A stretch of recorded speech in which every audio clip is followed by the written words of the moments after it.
team has to be set in place. So Jonathan Kuminga is a rare case in which you have a guy who the Warriors saw as a starting caliber player, so they wouldn't trade him. Then they finally traded him, and then after half of a season in Atlanta, they don't want him. So that's why he's still available, and he's a starting caliber player. But outside of him, I don't know if there's anyone out there that will initially impact the Lakers' starting five. You bring up DeAndre Ayton, and although he opted in, him being traded, the Jackson Hayes signing to Utah, essentially to replace Walker Kessler, depth at the center position, was the gut punch. Yeah. Outside of Marcus Smart leaving and Rui Hachimura signing with the Clippers. LeBron James. One move that is of that level of caliber, and probably the most shocking out of all of those moves, is Jackson Hayes leaving. Yeah. Him and Luka are essentially brothers. He has his passport in Slovenia so that in international tournaments he can play with Luka. And as a backup center, he was perfect. He's tall, he's athletic, and Luka relied on him a ton. The Lakers relied on him a ton, rather, down the stretch. So now you have Sandro, who was signed to be the backup power forward, is also kind of the backup center if a move is not made. So Pelinka has work to do, but he did already accomplish what he had to do in regards to keeping his word with Luka. We were having conversations, though, where, Jackson Hayes was on that same level as Austin Reeves in terms of he'll be here. We think that's fine. Protection. Because of the relationship that he had with Luka Doncic. Because Luka helped Jackson get his Slovenian citizenship, as you mentioned, to then get his passport so he could play with the Slovenian team and play with Luka during the offseason. So you're like, okay, yeah, that's his brother. He's going to be here. It makes sense. They need depth anyway. They're going after an A-list center, so this is a great second option. Again, we won't know this unless he decides to come out and talk about it. But I don't know if he has, and maybe I missed it, but was this a Lakers decision, and did Luka give the green light for this? I would be fascinated to know that. And one thing that's interesting is DeAndre Ayton was still on the roster when Jackson Hayes signed with Utah. So Jackson Hayes was sitting there thinking, well, now I'm the third center because DeAndre Ayton was a starter over me a year ago, even though I contributed more than him down the stretch of very important games, especially playoff games. I played the whole fourth quarter, essentially. And obviously Walker Kessler is going to be the starter. So because I know Utah just lost a center, I can go there and get minutes and probably more money than the Lakers would be willing to pay me as the third center. Should I stick here in LA as the third center and be in limbo, or should I go elsewhere? If that is the case, I would be frustrated with Lakers management for not assuring him of the plan regarding, hey, DeAndre Ayton is not going to be here. You are going to be the backup center. Maybe we will find out down the road, but it's not just that Jackson Hayes left, it's that he went to Utah. He went to the place where Walker Kessler came from. It was okay, well, if you're coming here, then I guess I'll go take your old spot. And he went to a place that's not going to play meaningful basketball for a while. If he went to back up Wemby, I understand that. If you went to back up Jokic, I understand that. It's the fact that he left to go to a place that does not play meaningful basketball, and you are going to get... Last year, you were getting meaningful minutes on a team that was playing for something. Now you're going to get meaningful minutes, probably a little more money. Maybe that's what the X factor was, but meaningless basketball. And that one really, really hurt. And I'm anticipating an article of some kind, a tweet explaining what happened. It was hours after. Yeah. As if it was already planned to get... Again, maybe there's something here we don't know. $12 million over 2 years with a team option covering the second season. It's not crazy. It doesn't make sense. Especially because the Lakers needed that depth. Yeah. Did something happen that we don't know about? Because, they were best homies. From what we heard and obviously understood with Luka trying to helping him get his Slovenian passport. Yeah. Now... Wild. The Lakers are in a situation where, again, Sandro is if the season started today, would be the starting power forward. That's not the role he needs to excel in, but also Jake LaRavia, in the minutes that he got throughout the season, there was a stretch toward the end of the regular season. He was getting more and more run, but once the playoffs came around, he kind of played himself off the court. He can't be your starter, and so it has to be Sandro. And now you're looking at depth. The Dalton Connect experience seems to kind of have run its course. Jared Vanderbilt isn't big enough to be a power forward. Solid depth, but he was in trade packages. The Lakers were trying to get rid of him for a minute. Drew Timme got some minutes out of desperation. It's the depth is not championship level depth. But again, I want to stress that Rob Pelinka does, I feel, have some sense of security, being there was a checklist. I checked everything off of the checklist. I'm not done working. And now the next order of business is landing Valanciunas as a backup or Kuminga as a starter.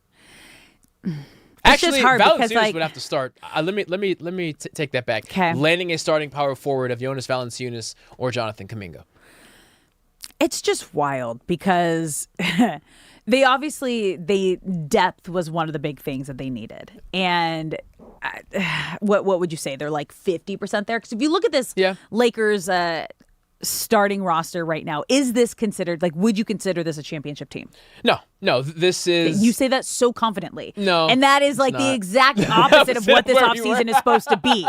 It's supposed to be we're keeping Luka Doncic. It's the summer of 26. We're keeping Austin Reeves. We're going to overpay him, getting him the player max. We're going to get you that A-list center in Walker Kessler, and we're going to build around you. I thought that keeping LeBron James in that situation would be the best version of the Lakers. Obviously, LeBron felt very differently, and the Lakers did as well, and it was a kind public split. But right now, this is not a championship contending team. This is a 5 or 6 seed. This team isn't better. Same as last year, win the first round, possibly get knocked out in the second. Yeah. I would say that is exactly what it would be. Now, if you add Valanciunas or Kuminga, maybe we're talking about this team in comparison with the Timberwolves, who I feel they could be getting better, but the ball experiment of LaMelo Ball going over there could also be a disaster. So now we're talking about maybe having a better record than last year. But all that is to say, when the playoffs come around, as currently constructed, this roster's not hanging with San Antonio. If Denver's healthy, they're not hanging with Denver, and they're not hanging with OKC. So the 4 seed is probably your ceiling, and you need to add depth, because what those 3 teams that I just listed ahead of the current Lakers roster has a plethora of, it's depth.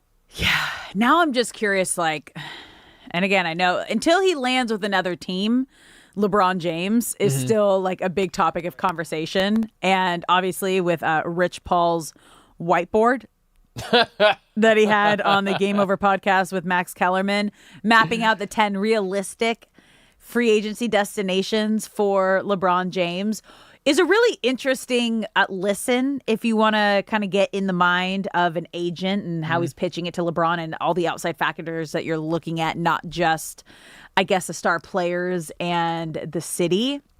It was really the pointer stick that pissed me off. That was so extra. You just don't like the whole situation. I brought up the whiteboard. You're like, no, I don't want to hear it. And I was like, just appreciate I love getting in the mind behind the scenes of anybody that's top of their game in whatever field that they're at. The pointer stick was excessive, though. But he was sitting down. he wasn't standing up. The pointer stick, he was sitting down. He was showing you what he was talking about. I thought it was all theatrics, and it was beautiful. I'm all for it. I'm here for all of it. Obviously, with the Giannis on the live stream, I even just saw there was another clip from that live stream where the guy's like, "Oh, it says LeBron's to the Cavs," and he's like, "Oh, my heart." Are you Giannis, telling the get truth? Off the stream. Get off the stream. And he's like, no, that was fake. That was fake. And he's like, don't do that to me. Get off the stream. And so he's showing that he's hopeful right. that LeBron is coming to the Heat, and that was a whole situation. The way Rich Paul went down, everything. It was funny, even having the Warriors up in a corner by themselves, and it just says Steph and Draymond, while there are other teams closer to LeBron. This is on purpose, and this was an act, and this was staged. Probably rehearsed it a couple times for sure. But still interesting and entertaining. It is. It is both of those things. You're like, I hate it. I do, but it is interesting and it is entertaining. Yeah. All right, we're going to take a quick break here. When we come back, we had an emotional Dodgers debut yesterday. We'll dive into that next.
What's up, LA? Welcome back to Brock and Alex on the new 97.1 The Fan, the voice of LA sports. I'm Alex Curry here at Brock Vereen. Thank you for spending your midday in LA with us.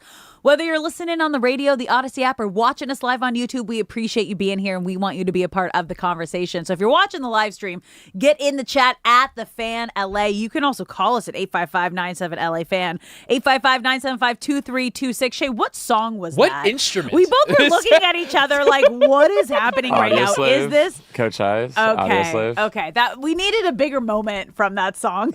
It sounded like a roller coaster. Buick was starting up. I thought roller coaster. Like going up, like the old school. Okay, I was like, it's an old school roller coaster. I was picturing someone trying to like. Okay. Hey, you know trying what? To start sounds their car. like we both had a good sounds like. Were you a like Six Flags? All not the time. What are you, a roller Six coaster? Flags, yes. Okay, so I am like, I want the craziest drop, losing your belly, supreme scream. Like that is my ideal. Yes. Roller coaster. Okay, so you were one of those all too. All the time. Yes, we had a season pass because it was me and my brother could ride our bikes there. No. That's how close we were. Oh, but wow. Thankfully, our dad loved roller coasters as well, and every now and then would so at the end of every school year, only through elementary school. If we had good enough grades, he would pick a day toward the end of the year and take us out of school on a weekday, and we would knock out the whole park. It's insane. It was the best day of the year every year. It's crazy. So before I got pregnant and like was all nauseous and stuff and could still go on the roller coasters, we did a weekday at Knott's Berry Farm, and let me tell you, we did 3 rounds to all of the roller coasters in like an hour and a half, to the point where I was like, I need a moment to sit because like my head is spinning. I don't think we're supposed to go on that many rides that fast, like that often. Yeah. But it felt so cool. I was like eating Dippin' Dots, like best big kid day ever. Funnel cake, I'll take that. Corn dog, I'll have 2 of those. Burrito, why not? Dude, it was crazy because you walk in, we're like, okay, so we'll do a round this way, hit every ride, and then like boomerang back, do another round, and then we'll do another round back over here. I was like, well, it was an hour and a half, but we hit every ride 3 times. Like, and it looks like kids, like school's out now and everyone's coming in. Like, let's go, tap tap. That was a great couple hours. Weekday theme park days, it doesn't get better. It does not get better. Dude, but like out by you, Six Flags, yes, awesome. Six Flags is a great one. It was just a bit of a trek. Yes. Oh, yeah. Coming from Manhattan Beach. Oh, yeah. That's a hassle. You're listening to Brock and Alex on the new 97.1 The Fan, the voice of LA Sports. We got on that conversation because Shay opened up the segment with a roller coaster sound that we were both like, what is happening right now? Are we okay? Is everyone okay? We're all okay. Okay. This one's a little emotional, you guys, because Eliezer Alfonso made his MLB debut for the Dodgers on Sunday. And this happened just hours after learning that his 16-year-old sister and his stepmother had passed away in the earthquakes in Venezuela. Now, Alfonso still chose to play yesterday, honoring them by writing EEP RIP on his cap and receiving a loud ovation from the Dodgers Stadium crowd. And it just reminds you, like so many of these international players are away from their families for extended periods of time, whether it's to make a better life for their families back at home. It's bigger than baseball. And it's moments like this that remind you about that, because Alfonso waited 9 years in the minors for this moment and then somehow had to live out his dream while carrying like unimaginable heartbreak. Yeah. And I can't even begin to imagine the emotional roller coaster that he was on yesterday. He built up this image of almost like destiny in regards to explaining why he chose to play yesterday.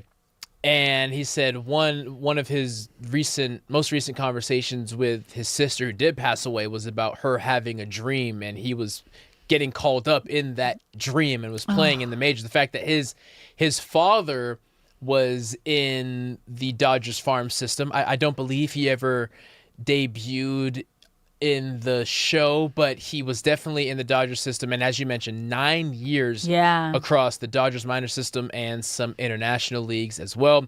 You mentioned the standing ovation, the third inning, his first at bat. Of course, everyone's on their feet. By this time, everyone's heard the story and what's going on. Grounds out, and even as he jogs back to the dugout, I mean, an emotional moment and special. You bring up the weight that a lot of international players have to carry, and I wonder if he found some companionship in that grief. Andy Pages doesn't get to speak to his family because of where they're at, and communication has been broken off, and he hears from them once or twice a year, but there's just an understanding that he's out here trying to better his life and take care of them when he can. But like, there's so many things that go on that you would assume would take away from the baseball experience, but there is a beauty in that. No, playing through it and fulfilling what my family wanted for me more than anything is a way to honor them. And God, an impossible moment for everyone, but I'm glad that Alfonso Jr. found some kind of solace in playing yesterday.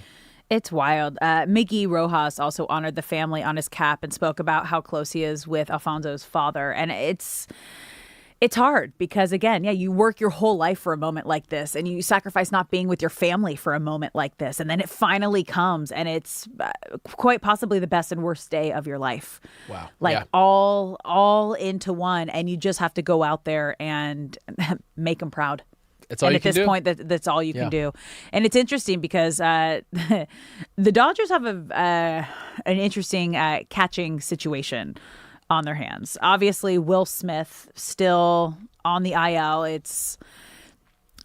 We haven't gotten an exact date of when he's going to be back, but the neck stiffness, possibly. I don't think he's even working out yet. Once again, we're not getting details on how bad the situation is. And I think it's safe to say, though, it's worse than initially thought. For sure. And think about it. Like, you're catching, too. Like, you have to be so quick. Like, you are involved in every single play. Besides the pitcher, the catcher is, obviously, every single moment of every single pitch is on you. Yeah. And neck inflammation is what they're saying now. It happened on June 8th. We're almost a month out of when this happened. And most guys are doing okay in terms of the pitching staff that was used to throwing to him. Obviously, we know Shohei Ohtani has been struggling since Will Smith has been out. Dalton Rushing has been getting better. Yeah. In terms of the maturity after the flip out that we saw with Shohei Ohtani. But does there need to be, I guess, a plan moving forward without Will Smith? At this point, because I believe they put him on the 10-day. He's on the 10-day IL. So he's currently there, but at the last I read, he still had not resumed baseball activities. So yeah, I as we sit here right now with the information given, I'm assuming that Dalton Rushing is the starting catcher for the remainder of the season until there's any indication that and the thing is with the neck injury, Will Smith is not an old man. He was the catcher in waiting behind Austin Barnes, and now it's his time, and you want him to be the catcher of the future as well. So when you talk about the neck, the knees, and the back, there is an understanding of, hey, sacrificing this year for the longevity of your career is on the table. It's always on the table when you're talking neck, knees, and back. So maybe those are conversations that are happening. But Dalton Rushing did help his case game 1 of the San Diego series. 4 for 4, a home run, 4 RBIs, 3 runs scored himself. But all in all, there is a void that Will Smith left, that Dalton Rushing is doing his best, but he has not filled it as of yet. Besides being a great catcher, what Will Smith was just a sense of calm, just a calm presence. He was consistent as ever at the plate. Pitchers loved throwing to him, and he brought out the best of the pitchers who were pitching with him. Dalton Rushing, this is only his second year getting real reps, and he obviously has a lot to learn. I don't feel there is a need to move on from Rushing, assuming that the maturity is going to be better going forward. But I can't argue with someone who says it's time to make a move and Rushing is the piece that needs to go. So you know how I mentioned how Miggy said he was friends with his father? It's interesting because Alfonso may be new to the Dodgers big league club, but his father goes back with Miggy and manager Dave Roberts as Rojas played against Alfonso Sr. in the Venezuelan Winter Ball and considered him both with a close friend and an icon of the game, while Roberts was his father's teammate on the Giants. Wow. Yeah. Rojas said he didn't get to know Alfonso Jr. until they played against each other in Winter Ball in 2024. But the veteran was just over the moon to see the Dodgers organization bring him up before Sunday's game. So, it breaks your heart, the situation that happened. Obviously, there are no words, but to have someone that knows your family and has played with your family and your dad and grew up, there has to be some bit of comfort there for him. Of an impossible situation, that is the best scenario that you could be in if you're choosing to continue playing. And now that Chucky Robinson has been sent to Oklahoma City, this is Alfonso's backup job to lose, and hopefully he makes the most of it. Man, I hope so. Me too. I think everyone's rooting for him, especially after yesterday and learning everything that happened. All right, Alfonso. Coming up next, you guys, Dodgers look to bounce back against the Rockies. Are we going to see Ohtani throughout this next week? Is he going to be skipping his next outing? Don't go anywhere. We're diving all that when we come back.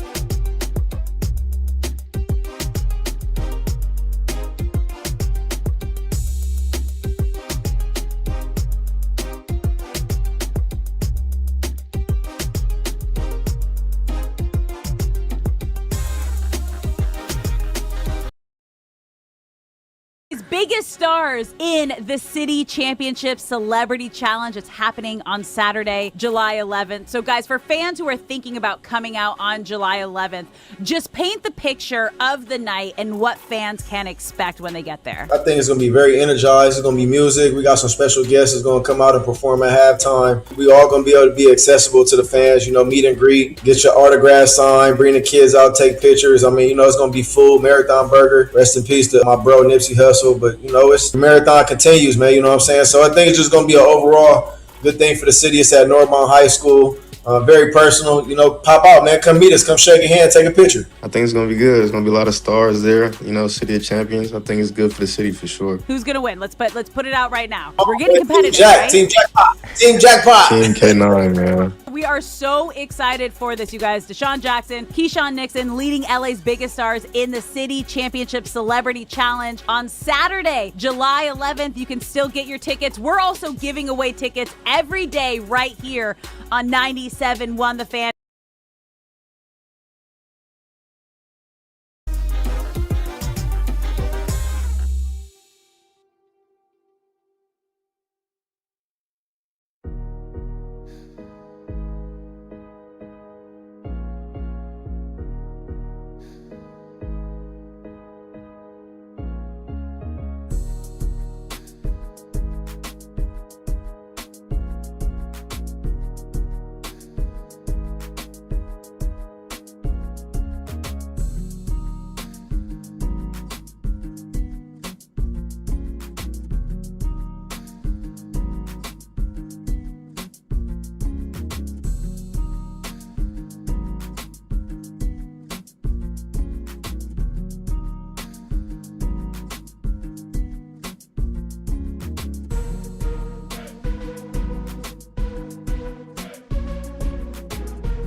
What's up, LA? Welcome back to Brock and Alex on the new 97.1 The Fan, the voice of LA Sports. I'm Alex Curry here with Brock Vereen. Thank you for spending your midday in LA with us.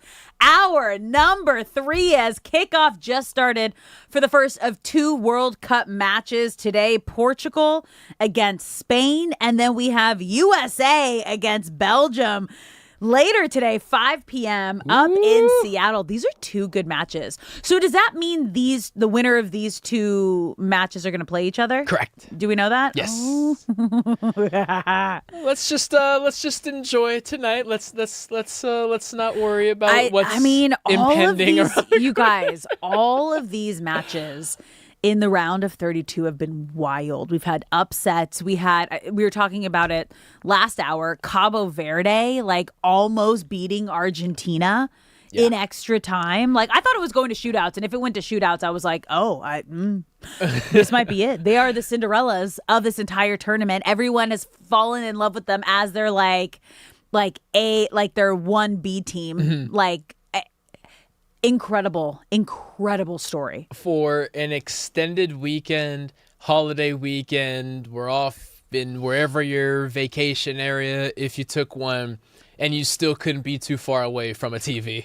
Because I had some matches in my head where I thought, okay, that one's probably going to be a little lopsided, so we can go somewhere. Nope, can't leave, sorry. Well, I don't know if you heard about, so there was this Ghana witch doctor, the same one that put the hex on Harry Kane. I thought it was said he wasn't gonna make a goal when they were playing Ghana, and he missed some insane wide open in front of the net situations, and then he lifted the hex, and then he was gonna go off. But that same witch doctor was like, I see Cabo Verde beating Argentina.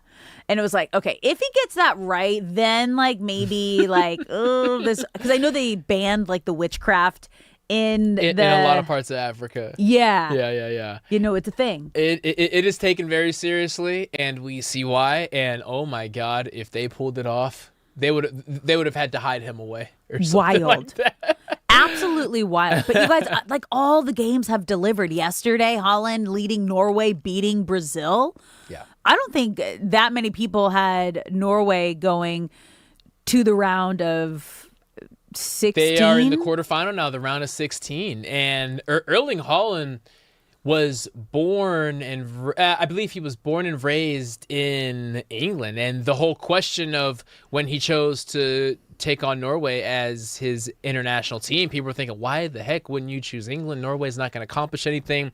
And that just adds more to the lore of Erling Haaland, who already was a hero in his home country. Dude, insane. But man, if they can keep pulling off this magic run they're on. Can we talk about that first goal though, and that header, him just like casually walking around like just outside of the 18, like, oh, I have no idea what's happening, and then like all of a sudden sprints to like the perfect spot and finds the back of the net. Like he doesn't have to do much. No, but when he's running full speed, he might be the scariest human I've ever seen. He looks like he's a character in like Game of Thrones. I was gonna say he looks like a dragon from Game of Thrones. That's exactly what he looks like, because he has these really broad shoulders and he like lowers his head. Yeah. He literally looks like he's riding on top of a dragon. Another match. He's the same coloring as the whole family too, with the blonde hair, like everything. He's like, a Targaryen. That's exactly what it is. Yeah.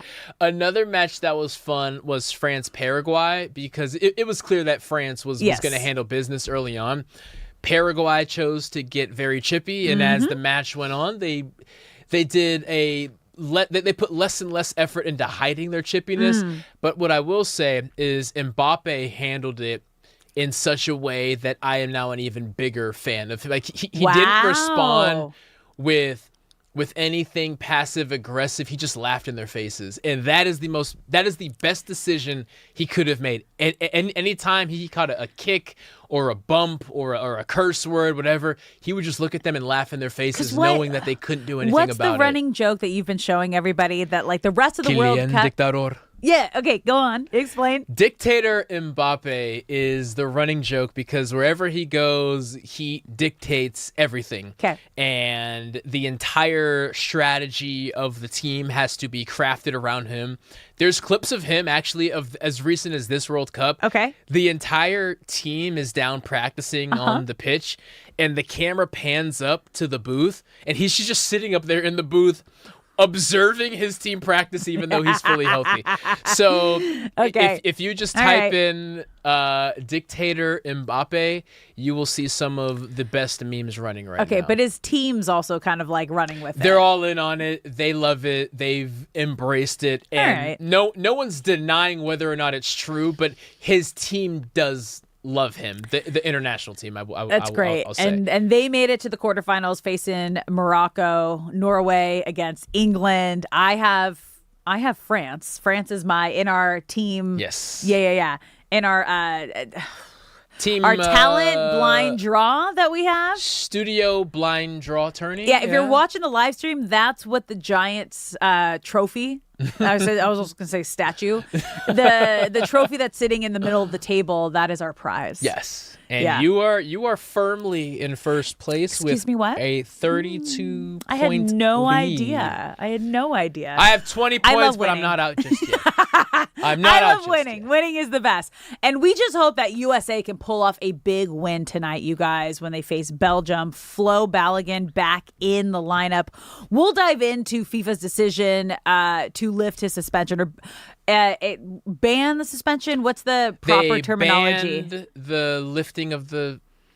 Basically, he has a year, right? He has a year to make up this he has suspended a year game. to make up the suspended game, which is their way of saying you can finish the World Cup and in another friendly or something you can sit out that game. People have thoughts about it, you guys, and so do we. We'll dive into that in just a little bit. Also want to give a congratulations to the 5 Dodger All-Stars. We are a week away from the All-Star break. Ohtani, Freeman, Muncy, Yoshi, and your guy, Andy Pages. Yes, indeed. Last year, Andy Pages received the 7th most votes out of all outfielders, and only the top 3 vote getters are guaranteed to make it. That's because every MLB team has to be represented. Yeah, so that's Pages tough. got bumped for someone else. So Dodgers fans said, never again. You are going to be in the top 3, and I believe he finished top 1. He was 4th on Thursday. Well, remember, because he was at the top, and I was like, Brock, did you just jinx him? I definitely because he went back down. And then during the holiday weekend, we got the positive news. LA had his back. Yeah, he's back on top. Another person made the All-Star, Mike Trout, with his 11th selection. The only reason I bring that up is because he is a Jersey guy, and his town in Jersey is right across the border. Millville, New Jersey. So he's Philly is kind of his hometown, so to speak, which I think is pretty cool. I don't know if he'll play. Is he healthy yet? Who knows? Who knows?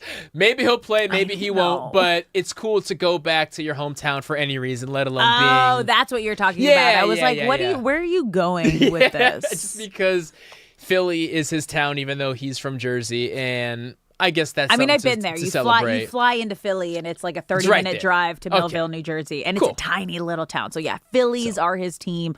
Obviously, Derek Jeter growing up was his that was his icon and the guy he looked up to.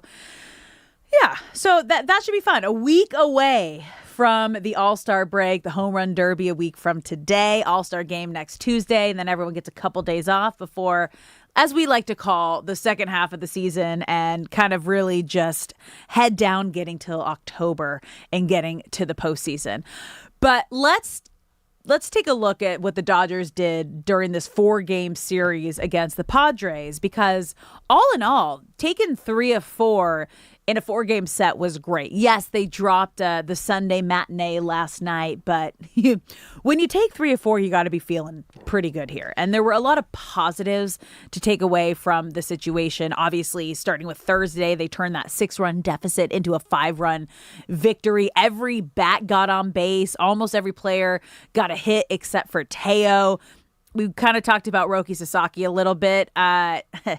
He's getting lit up again. Only lasted 3 innings, gave up 3 home runs, 6 earned runs, and that might be someone that we need to, I don't want to say start getting worried about again, but questioning, can he find that consistency? Why I am not worried about Roki is because once someone gets healthy, he's going to the bullpen. No. Yeah. No. I think, really? Roki over, Sheehan is starting to turn the corner. Obviously, Wroblewski has been... I think Wroblewski's stamped right now. Yeah. Certified.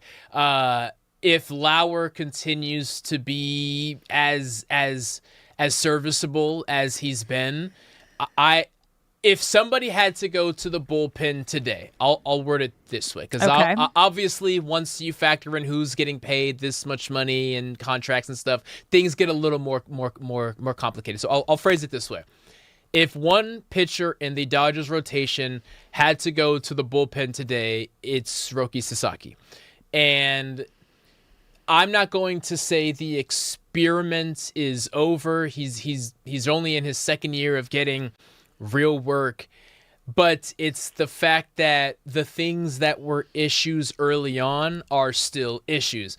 Coaches and managers love new issues because as long as you are fixing the things that ail you, okay, well, the new issue means that you're going to find a way to fix that. But when it's the walks and it's the command of the ball that have plagued you since you became a Dodger, at a certain point, Dave Roberts has to consider either A, you're never going to get over this hump and fix this issue, or B, you're not going to fix it on the timeline that is conducive to the Dodgers' success. All-Star break is a week away, and after that, it's go time. Yeah. It is go time. Well, the good news is again, I say good loosely. A couple of their big-name arms are kind of on the... I would say the positive side of coming back. Yeah. Blake Snell began a bullpen progression June 26th and could begin facing hitters mid-July. So that's in a week or two. Tyler Glass now started playing catch, and they're just hopeful he doesn't have another setback. That latest update was on June 29th. And Edwin Diaz. He threw a simulated game yesterday. Threw a live batting practice for the first time. And next step is a rehab assignment. So that is probably the best news. Yeah. And remember, he had the loose bodies removed in his elbow, same as Blake Snell. So if Edwin's having this kind of progression, you hope that Blake is definitely back and ready to go. Because again, like, yes, they have to do a rehab assignment. Yes, you need to kind of get your velo and everything and your timing, everything back. So you have like a spring training-ish. Even when you do a rehab assignment, you're really not going to get back to where you want to be until you're pitching in big league games. Right. But things are progressing in the right direction. For the bullpen as well, Brock Stewart made his, I believe it was his 4th appearance yesterday. So he's firmly back and being trusted. Evan Phillips is expected back today or tomorrow. He was hopeful for the San Diego series. They decided to push it back, but until we, but that's Tommy John surgery. So that's tough. It's tough, and I'm not expecting him to be at his best. Yes. But just an arm that Dave Roberts has considered one of his most reliable arms, and he'll give him an opportunity. So associating the Dodgers with health is just kind of a rare I know. thing. It's so wild. Also, like Kike Hernandez, so he took that live at bat against Edwin Diaz for the first time since straining his oblique. Okay, that's exciting. There's a lot of positives. So why I bring up so many of the pitching rotation or the bullpen that are coming back is because after game 1 of Rocky's start, Dave Roberts said some things after Rocky said some things, and it doesn't fare well for Rocky. So as a reminder, Rocky, pretty brutal outing, 3 innings, 7 hits, 6 runs, 3 strikeouts, 3 home runs pulled after 3. The biggest issue was he walked the batter, had a mound meeting with Mark Pryor, immediately gave up a 3-run home run, walked another batter. Yeah. So that is the stretch that they allowed him to finish the inning, but he got yanked at the end of that inning. After the game, Roky said he didn't think that his stuff was bad.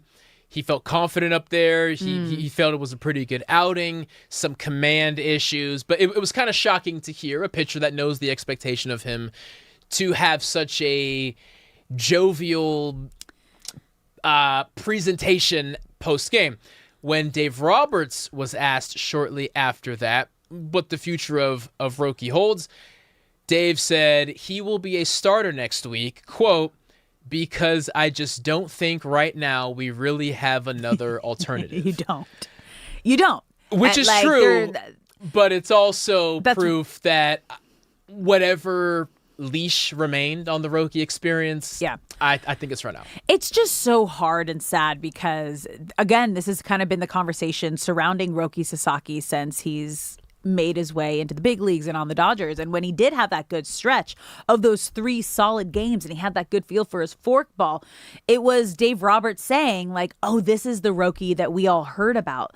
Roky was saying, I finally feel like I'm pitching like myself. So you have to imagine there's such a frustration of why can't I continue to be as I was in Japan? And I don't know. Like, he just hasn't been able to find his groove like Ohtani and like Yamamoto have since coming over to pitch in the big leagues. And one thing that was to his benefit was how young he was, right? He comes over at 23. He's 24 right now. And I'll speak for me personally. I've been clinging to that youth, right? He's only 24.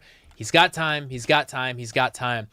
And then in Justin Robleski's last start, the broadcast crew bring up something about him and say, and he's doing pretty well. I mean, Robleski, only 25 years old. And I'm sitting there realizing, okay, the youth thing has kind of run its course. Yeah. Because it's not the age, it's the experience. And Roky and Robleski both had minimal World Series contribution, but still pitched in a World Series last year, and both had the question hanging above their head entering this season of, okay, both of you are very young, and now it's time to take that next step because guys are banged up and we need you.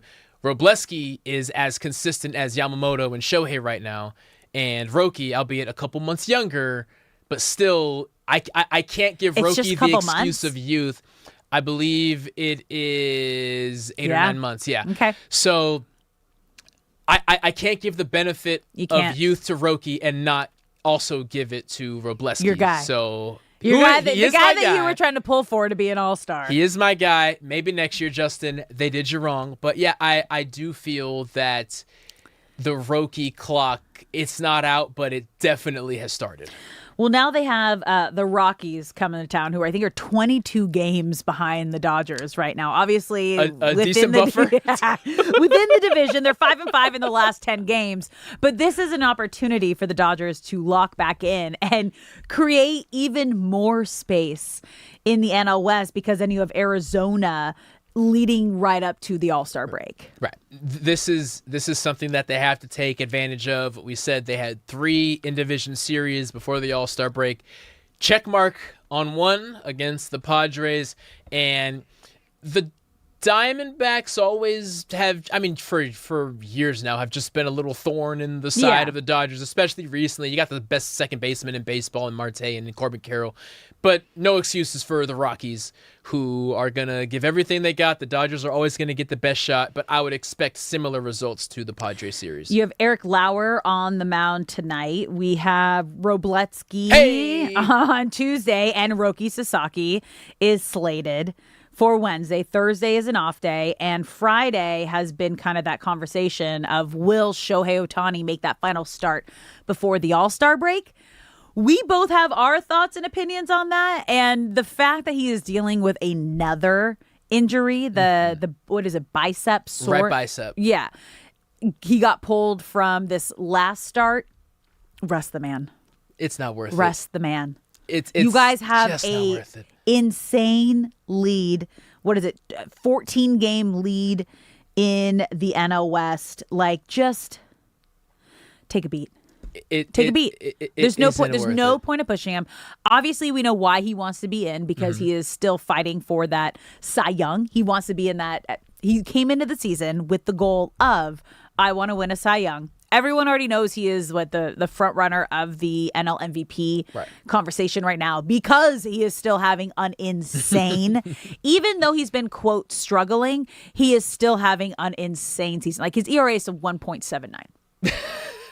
And we're saying, oh, that's bad, because at one point he had a 0.74 ERA. For what, like a month, right? I That think was it was a month. June it was sub 3rd. 1. June 3rd, sub 1. Man, yeah, it's month ago. It's so difficult to judge the Shohei situation, because we're not judging him off of the rest of baseball. We're judging him off of what we know he's capable of, and he is letting us know through visible frustration for the past month of baseball that he feels he's far away from his best. So we can only, when it comes to Shohei, we can only go off of what we see, because they're always going to say the least amount of information possible with him, as they should. But what we're seeing is a very frustrated superstar, and he's been very frustrated for over a month now. Isn't that crazy to think about, though, where you're like, oh, he's having an MVP season, and he's like, his bad game is like a 1.7 something ERA, and you're like, if he was completely, again, healthy, still dealing with a little bit of the behind the knee soreness, now the bicep, the blister, like, this man, like, is insane. Like, the sky's the limit for what he could do. And it's wild that, yes, obviously he's a 4-time unanimous MVP, the greatest player we've ever seen, but there's a possibility that he could be even greater than he is right now. It's terrifying. Excuse me, what? It's terrifying. But continuing to force your way through nagging injuries is not how you get there. The mind of any athlete is a tricky one. The mind of an athlete of the caliber of Shohei Ohtani is even more complex and complicated. And I think there is just a fog there that refuses to acknowledge resting is the best way through, but it's just not how his brain works. Yeah, first pitch tonight. Eric Lauer on the mound for the Dodgers, facing the Rockies for game 1 of this 3-game set, is at 7:10. Really happy about that, because USA and Belgium's at 5. So we're not having to go back and forth between the 2 games. But you guys, baseball coverage on the new 97.1 The Fan, the voice of LA Sports, is presented by Xfinity. Score the most reliable Wi-Fi. One price, 5 years guaranteed. Xfinity. Imagine that. We're going to take a quick break here. And when we come back, we are diving deeper into the U.S. men's national team matchup against Belgium tonight with a quarterfinal spot on the line. Do you agree that Flo Balogun's red card should have gotten reversed? That's coming up next.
What's up, LA? Welcome back to Brock and Alex on the new 97.1 The Fan, the voice of LA Sports. I'm Alex Curry here at Brock Vereen. Thank you for spending your midday in LA with us.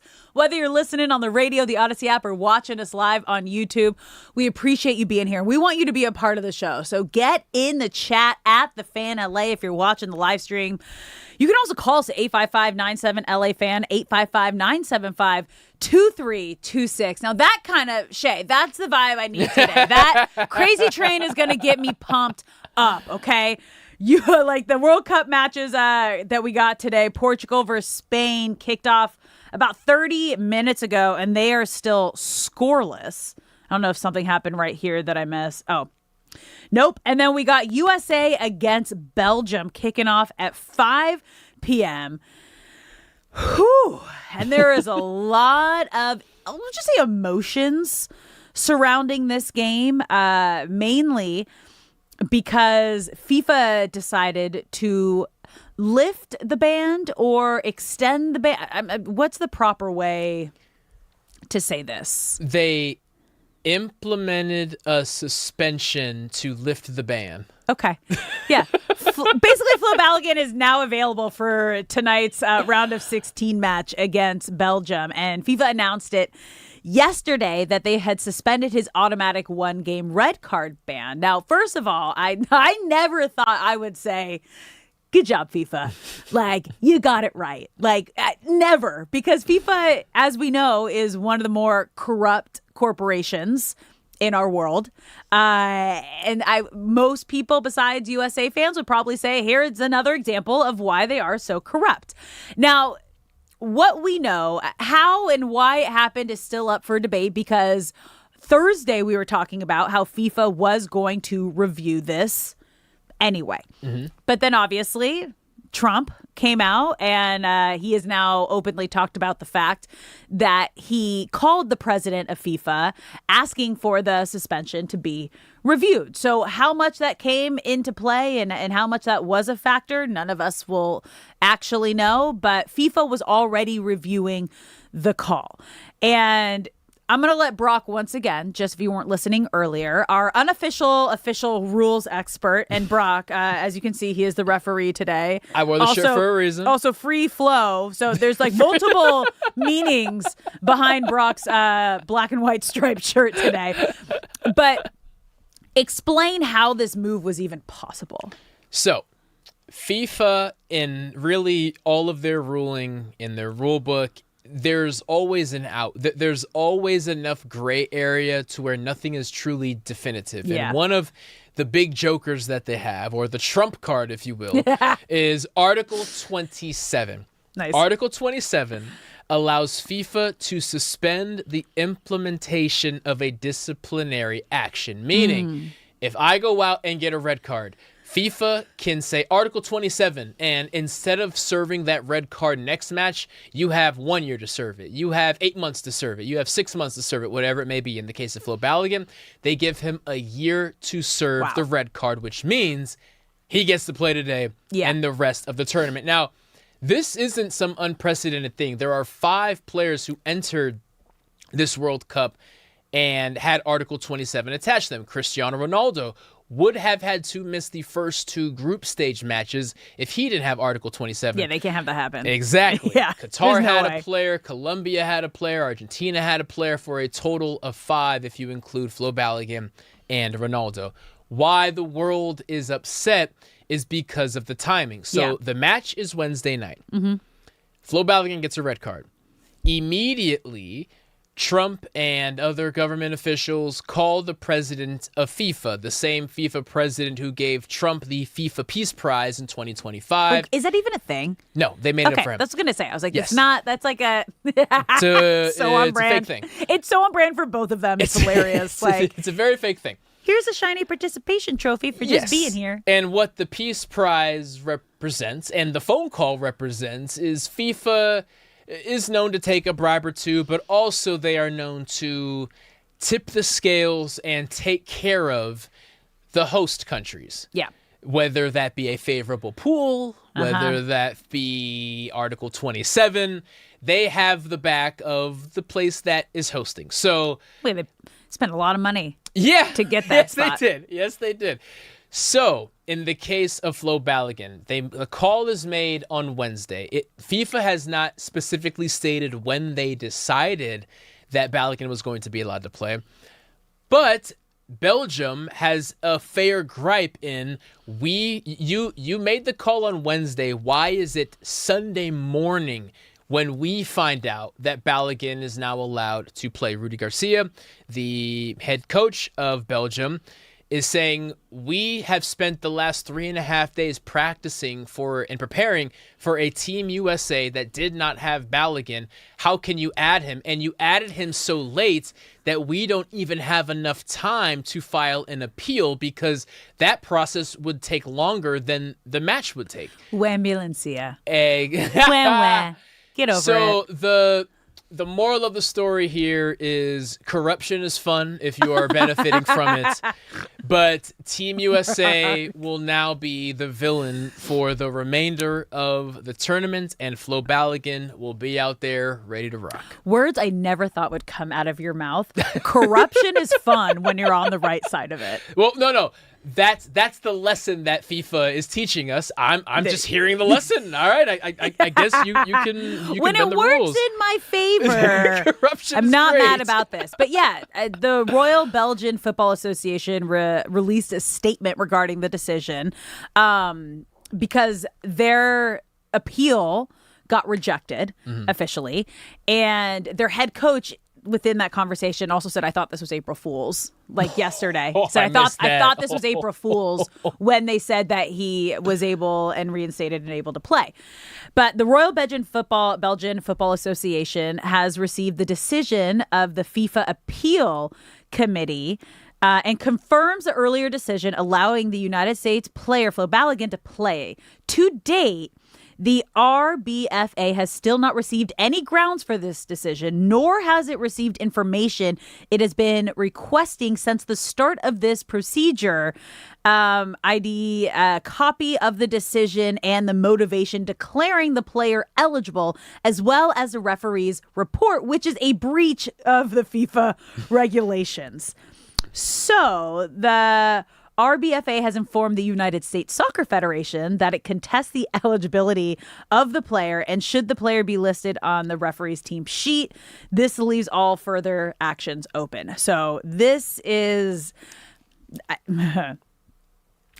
this is the beginning of This is going to be a chippy an issue. match that is happening at 5 p.m. up in Seattle. Yes, if Belgium wins the match tonight, Team USA is now the laughingstock of they cheated and you still lost. If Team USA wins, and God forbid Flo Balogun has a great match, Team USA cheated and the only reason that Flo Balogun was there and they won is because of this. In either of those scenarios, I am expecting an extremely chippy match. I'm reading Alex's reaction. What did I miss? There was an insane save that just went down here. Okay.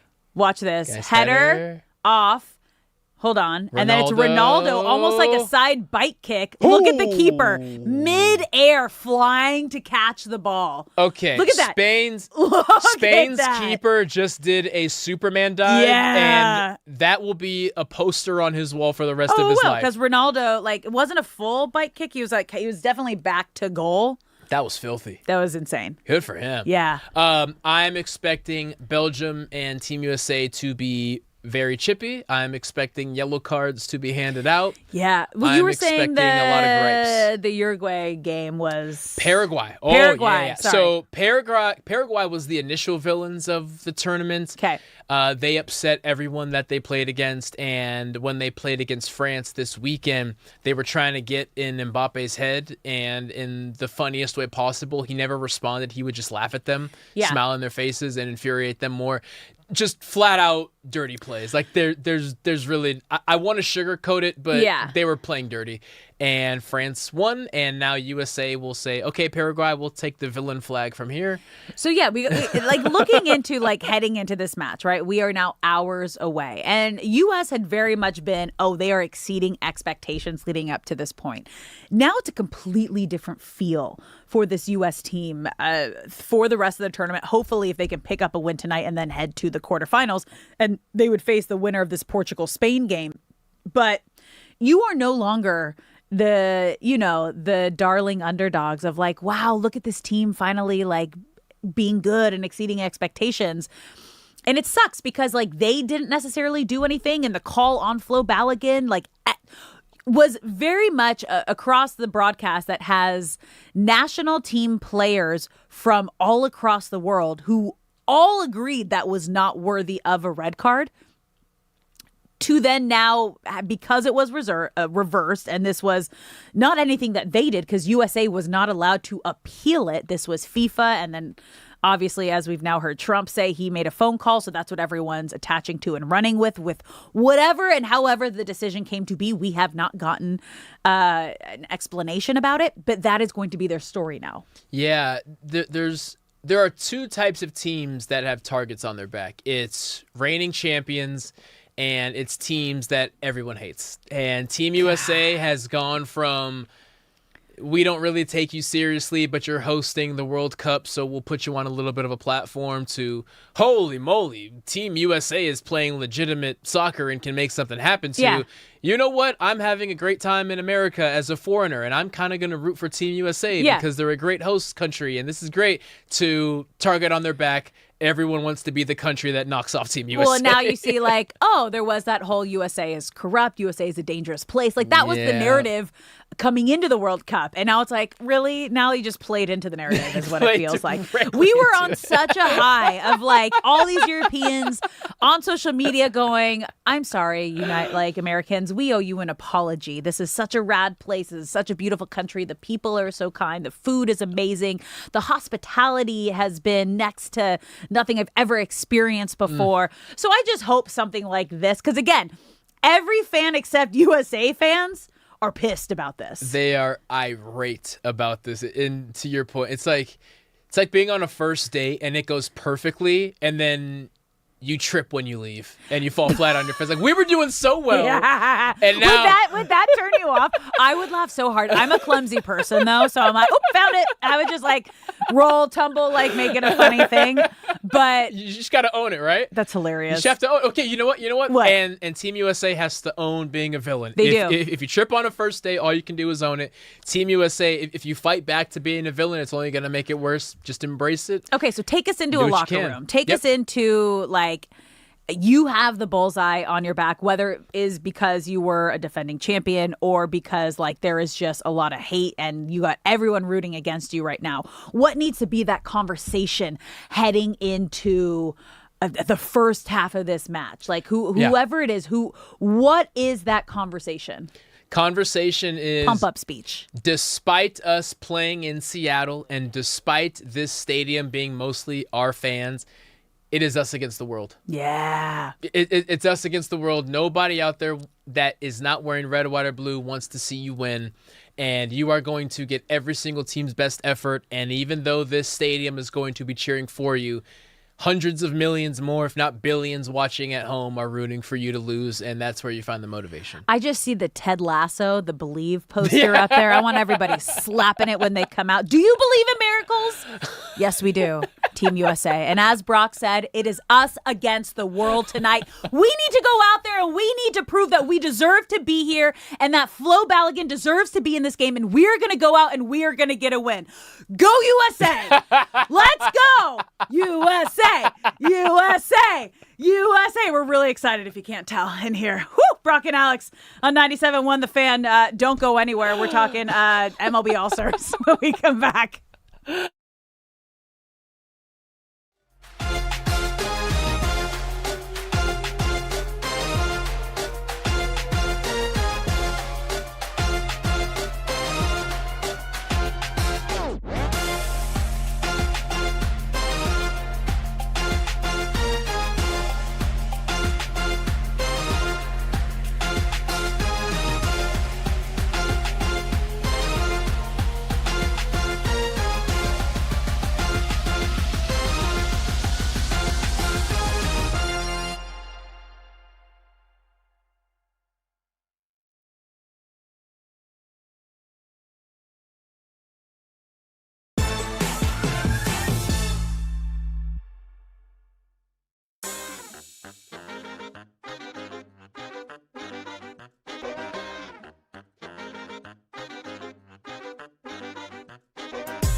What's up, LA? Welcome back to Brock and Alex on the new 97.1 The Fan, the voice of LA sports. I'm Alex Curry, who are Brock Vereen. Thank you for spending your midday in LA with us, whether you're listening on the radio, the Odyssey app, or watching us live on YouTube. We appreciate you being here, and we want you to be a part of the conversation. So get in the chat on YouTube at The Fan LA. Shay, producer Shay, how has it been going today? Are people agreeing? We got a little heated, obviously, with our USA against the world conversation with Flo Balogun getting his red card lifted, or I guess he has a year to actually serve that suspended game. How is LA feeling about all of that?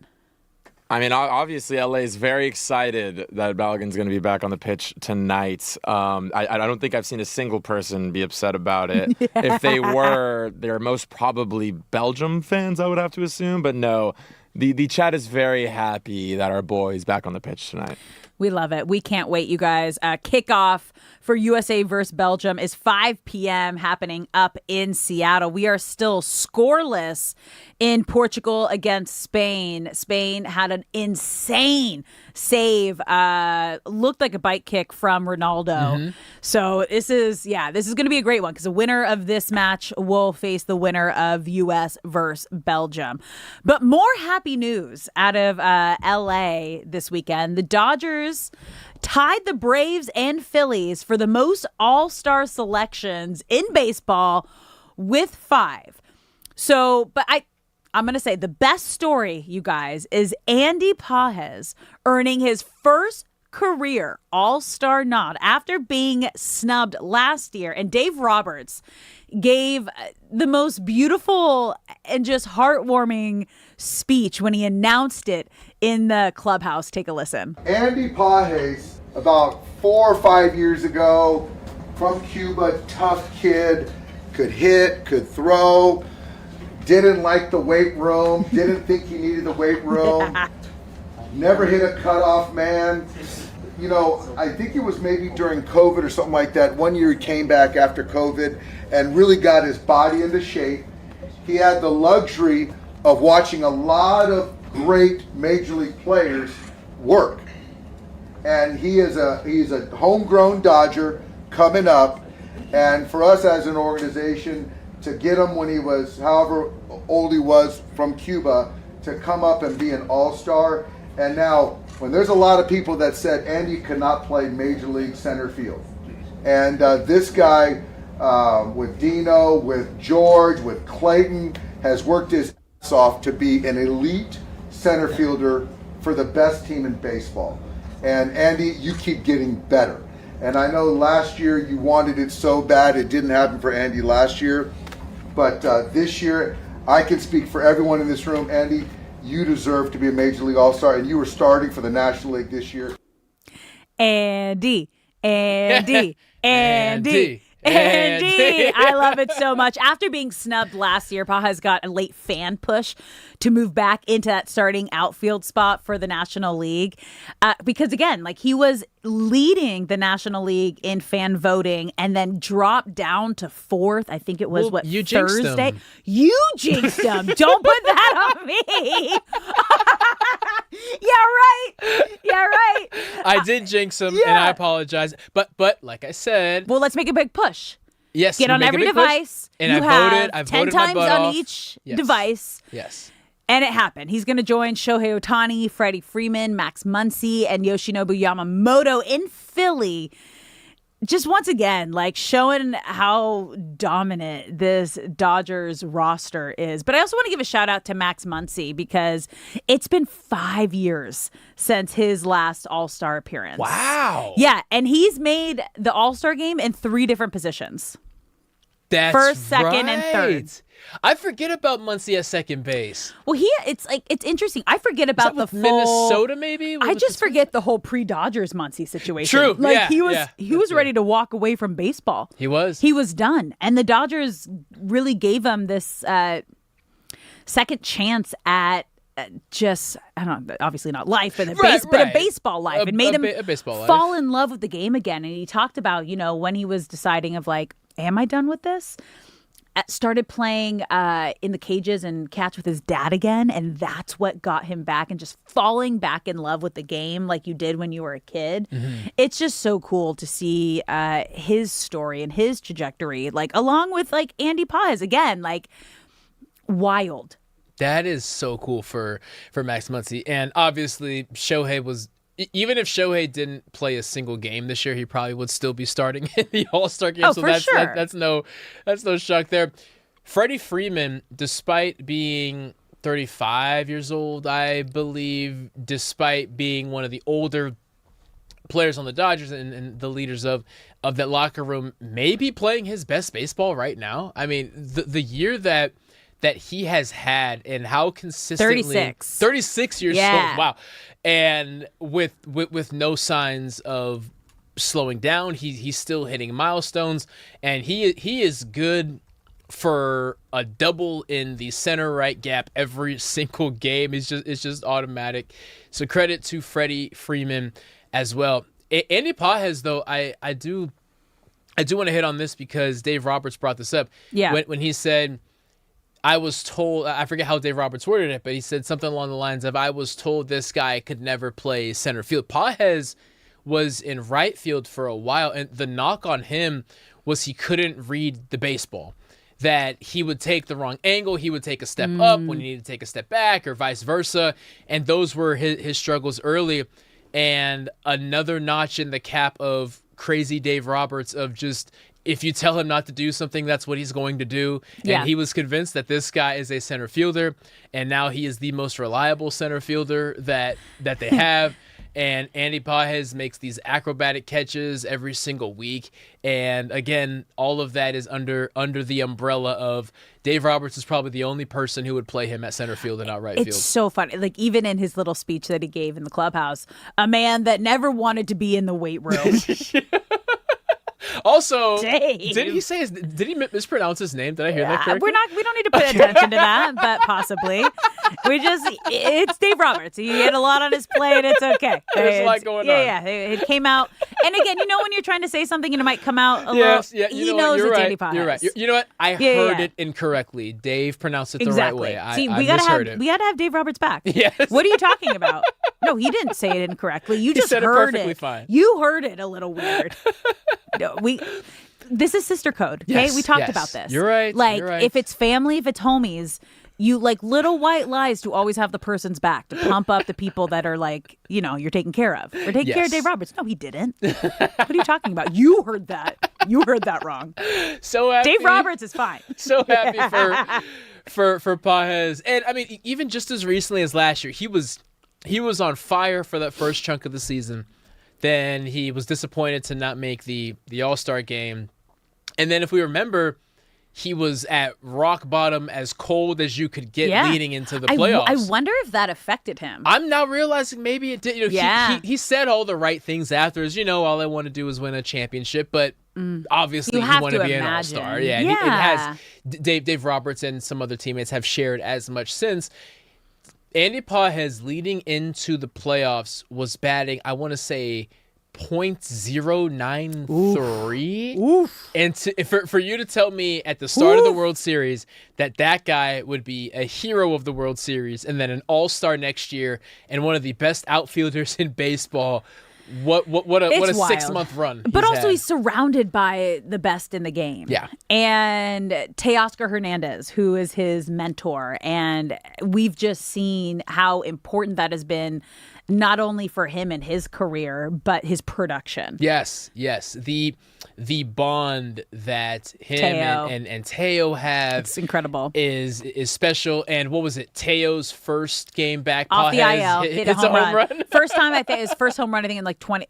It's a big difference. It was like between 20 or 30 games. It's one of those. I know it's a 20 or 30. Yeah. No, I'm so happy for Pages. So I got a question here, because obviously Freddie Freeman, future Hall of Famer. Yes. He now is a 10-time All-Star, is 5 with the Braves and now 5 with the Dodgers. Is he a guy that you see going into the Hall of Fame with Atlanta or LA? Okay. Because this is hard. back-to-back World Series with the Dodgers. If he gets a three-peat, if they Dodgers get a third, if they three-peat. I don't. But like that would he cried. I know when he was left the devastated. Braves. You know what? Braves. You think? Braves, yeah. Braves. Because There's something about the team that takes the chance on you. And because the Dodgers have multiple eras, that is the modern Braves era. Like, post Chipper Jones, the Braves have played good baseball, but that Freddie Freeman era. But they chose to move on from him, too. They did. That's why I don't know. I've thought about this a lot. That's a good and I was question, like, Alex. maybe. Well, now that it's like equal there with like 5 All-Stars there, 5 All-Stars with LA. Okay, we're going to have to put a pin in this and check back a year from now because my gut is going back and forth every 5 seconds here. Because he has 1 World Series win with the Braves, obviously 2 with the Dodgers, and a World Series MVP. Oh, I mean, with the Dodgers, the iconic moments like the walk off, was it the Grand Slam against the Yankees? Yeah, doing the Statue of Liberty with his bat. I know. That's a what great do you question. Think? Is it I too don't have an soon to be answer. asking that question? Like, what team will Freddie Freeman go into the Hall of Fame under? Is it going to be the Braves? Is it going to be the Dodgers? Again, if he plays another like season or two with the Dodgers, they win another World wins Series. Another ring or two. It's got to be right. I do not have an answer for you. I really don't know. All right, guys, we're taking a quick break here. When we come back, is Lakers' newest addition, Cameron Carr, the real deal, or is it just Summer League hype? That's coming up next here on Brock and Alex.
What is up, LA? Welcome to Brock and Alex on the new 97.1 The Fan, the voice of LA sports. I'm Alex Curry here with Brock Vereen. Thank you for spending your midday in LA with us. Hour number 4. It is the Power Hour.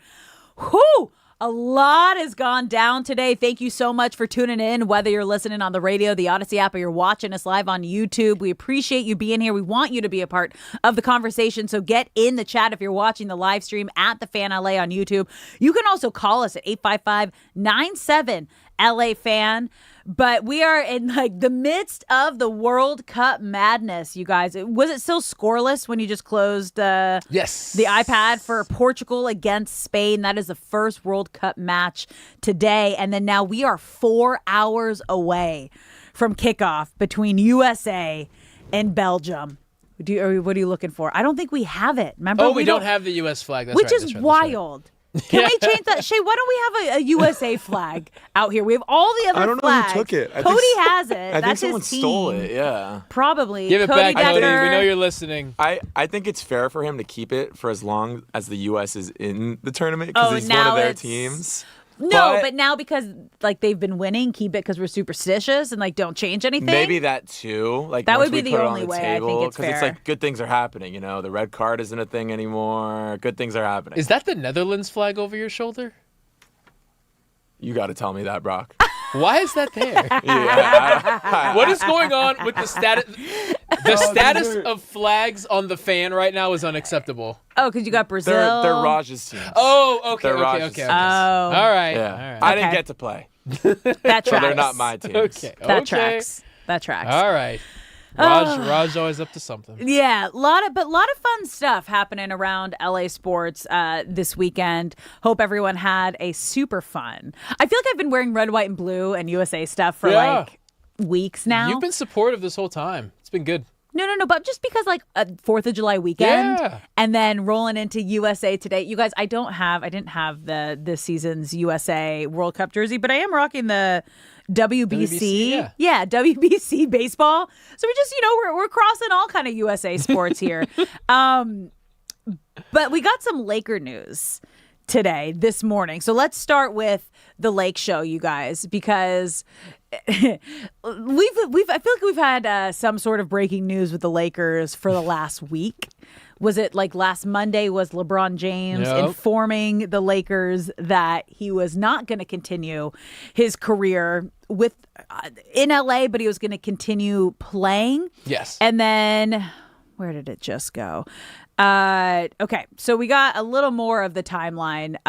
Ramona Shelburne of ESPN was kind of explaining LeBron's timeline, and we've gotten a little peek into it because of Rich Paul going on Max Kellerman's podcast, and we all love that. Yeah, and kind of explaining his process with LeBron. And apparently when LA called a week before free agency, Rich Paul said LeBron James was already 1,000% certain he was ready to move on from the Lakers. And that was a significant shift from a few weeks prior when LeBron told Paul that he was 80% sure he'd play another season with the Lakers. So something happened in a 2-week span. Now, Rob Pelinka made numerous promises to Luka Doncic, obviously, that he'd do everything he could to bring him a top-tier center and young perimeter players. And heading into the offseason, Pelinka and the front office came up with plans to deliver one of those promises. One set of plans included LeBron, which Lakers sources maintained was their first choice. Now, James may have been willing to take a pay cut, but the Lakers explained how they'd have to reallocate the money, and then they never did. And then James never made himself available to meet. He had been a priority enough times in his career to know when he wasn't one. So, and this kind of goes back to the whole, I think my take was Luka Doncic made requests, and the request was get me an A-list center, keep Austin Reeves. LeBron James was not one of those main requests. And when you are still a face of the league, one of the greatest players of our time, you know when you're not wanted. And then A Lakers team source also said, honestly, I don't know if we did enough to acknowledge the sacrifices LeBron made in being willing to give the keys over to Luka and AR this year.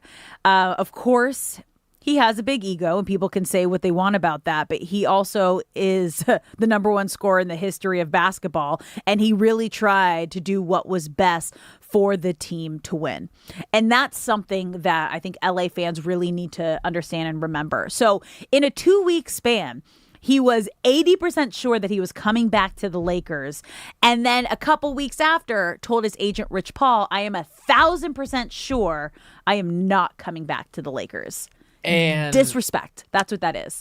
And if you are the Lakers, from what we've seen, I would wonder at what point did they care whether or not he was what he wanted, right? Like, obviously, the best version of the Lakers is with LeBron James. Even on right now, we talked about this at the top of the show. As we sit here right now, this is not a championship team, right? As it's constructed right now. And the best move for LeBron to win a championship, I feel, is to be back at the Lakers. Of course, I'm biased, but all that is to say, the Lakers would love to have LeBron back on a number that would be possible. Mm-hmm.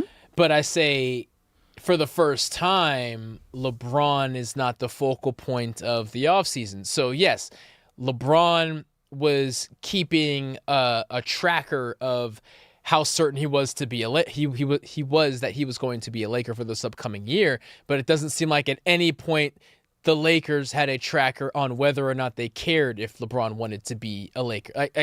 LeBron has dictated every offseason of his career. And now, for the first time, he is experiencing what the rest of the world feels, right?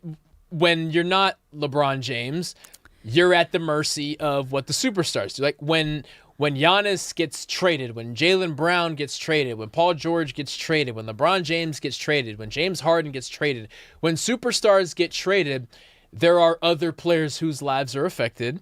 And LeBron has been part of those in the past, not just for himself, but when he was essentially running the show for one of his various teams and dictating trades, people were moving because of where he wanted them to go. And now, as a 41-year-old man who has done more for basketball than anyone probably since Michael Jordan, he's experiencing what it's like to have your future dictated by other players. Now, I don't feel he's handling it the best, but I can at least empathize with things were this way for 20-something years, and now all of a sudden they're not. Yeah. And maybe there isn't a great way to handle that.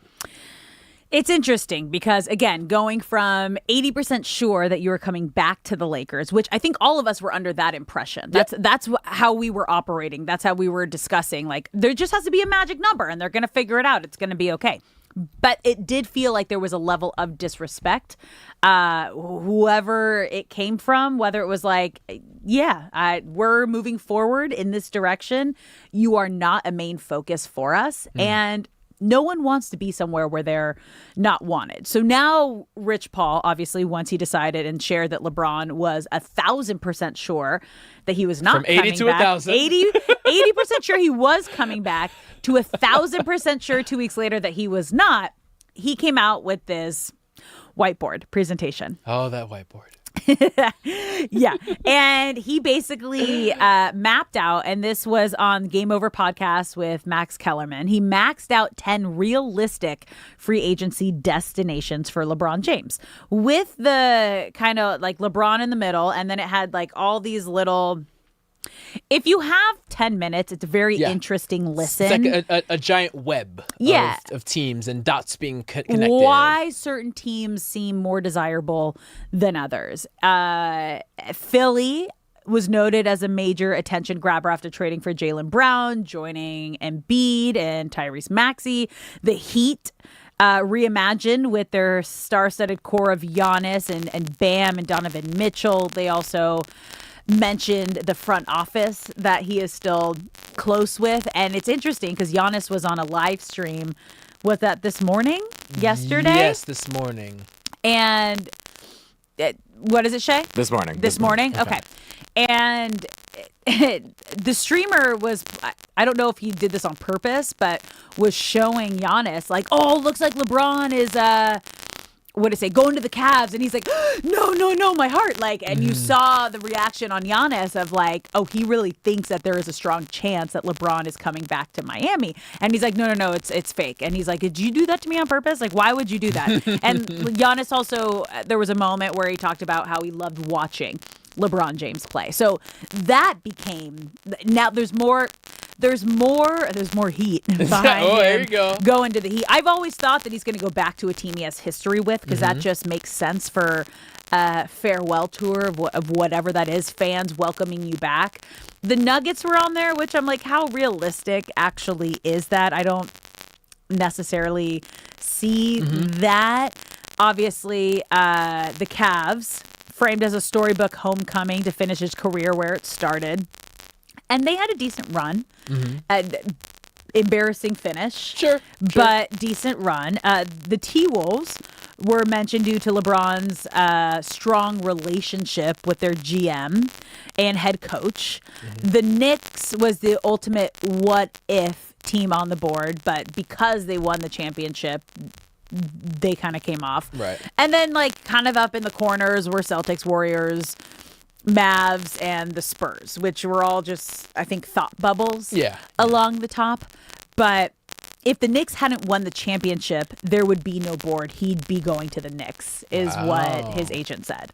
Wow. Well, there you go. And there was always going to be a limited number of teams that LeBron would play for because of his legacy, and he's not going to have a Jordan on the Wizards moment, right? He wants to compete. I forget about that every single time. It's best that you do. It is best that we all forget it. But I think the lesson from that is, I don't want to be seen in that light. I want to make sure I'm competing for championships every single year, which limits the teams.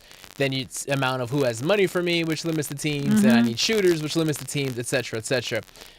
I also want to bring up that the Cavs reportedly have let LeBron know that we still have a roster spot open for Bronny, and if that changes everything. If that changes things for you, we have an open spot remaining for him, and we'll happily send over a second rounder, whatever it takes to trade for Bronny, since his contract has now been guaranteed by the Lakers. So Cavs or Miami seem to be the front runners. Again, personally, I would love to see the Spurs now that they're kind of out of it. I would love to see the Nuggets super teams, just to see great basketball. Yeah. But in regards to the LeBron James story, it doesn't make sense. It makes sense to go back to the Cavs. Yeah. Unless, like, him and Giannis have, again, a relationship that we don't know about. Giannis said he loves watching him. So it's interesting. I mean, again, the ultimate decision is going to come back to complete happiness and legacy rather than chasing maximum possible contract value. So we'll see. We don't fully know what full happiness is. Is it the relationships? Is it the chance to actually compete? Time will tell.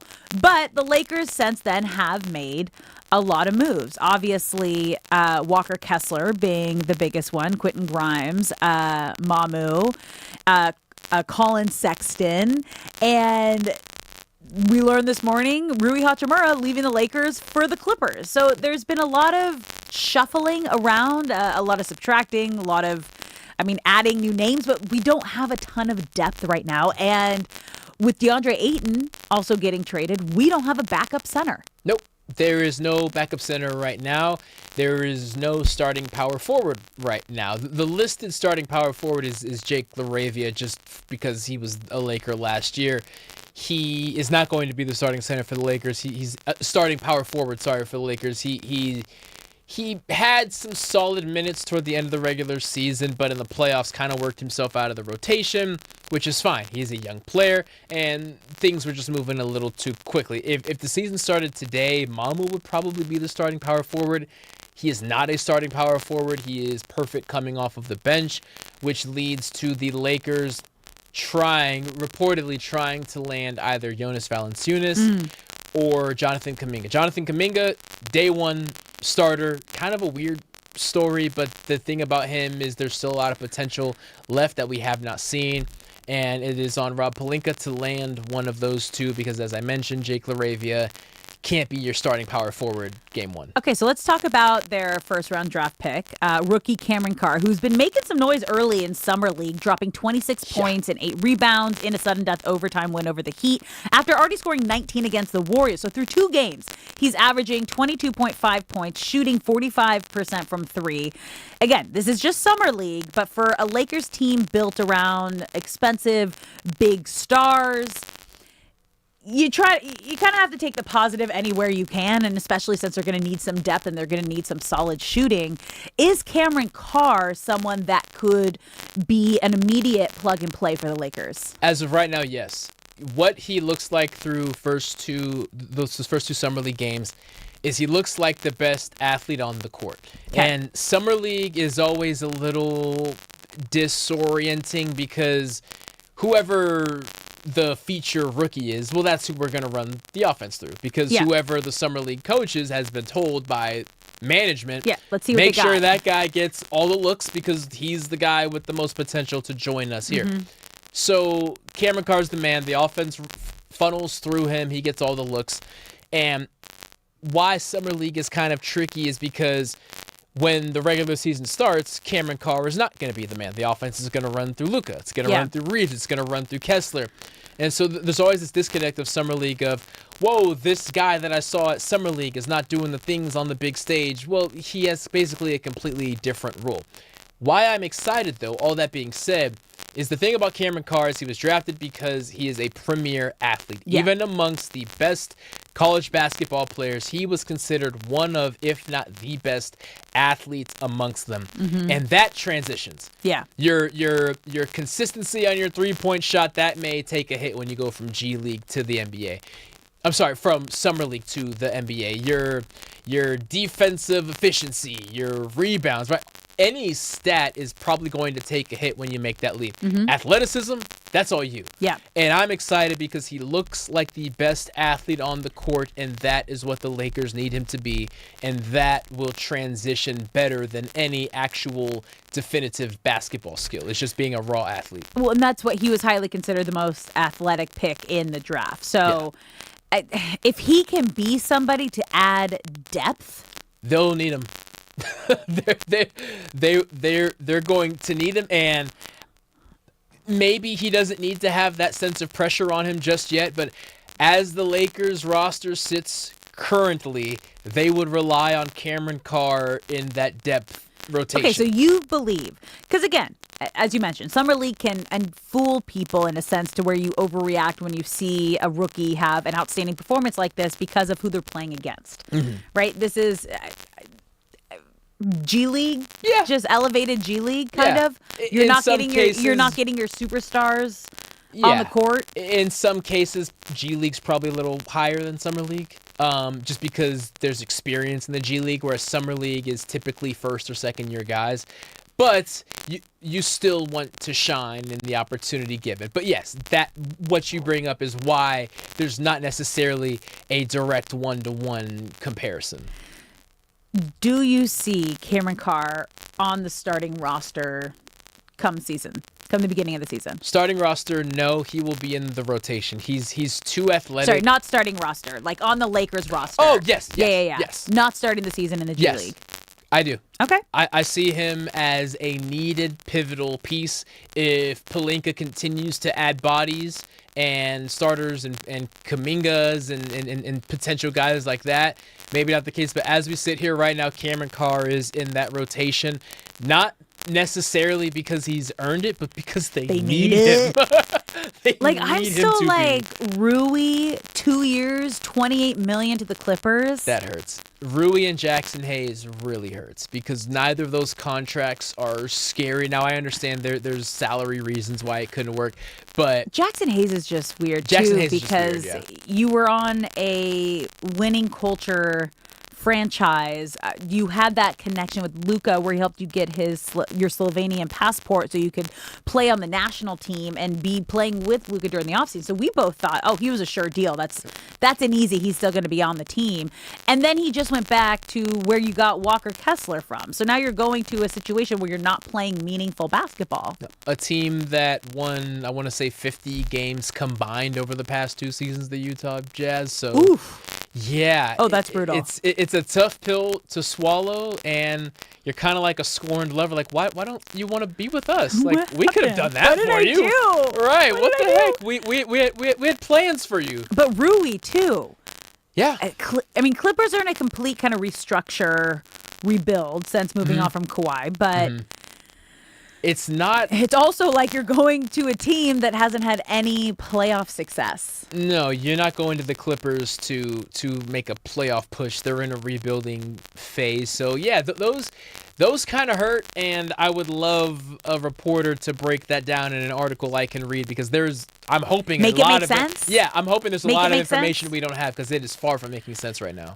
That's wild. Yeah, so Lakers still making moves, still need to make a lot of moves, but positive is that Cameron Carr is living up to expectations in the Summer League. We're going to take a quick break here. When we come back, I am so excited because we have one of my former TV partners and Dodgers analyst, Jose Mota, joining the show. Don't go anywhere. We got that coming up next.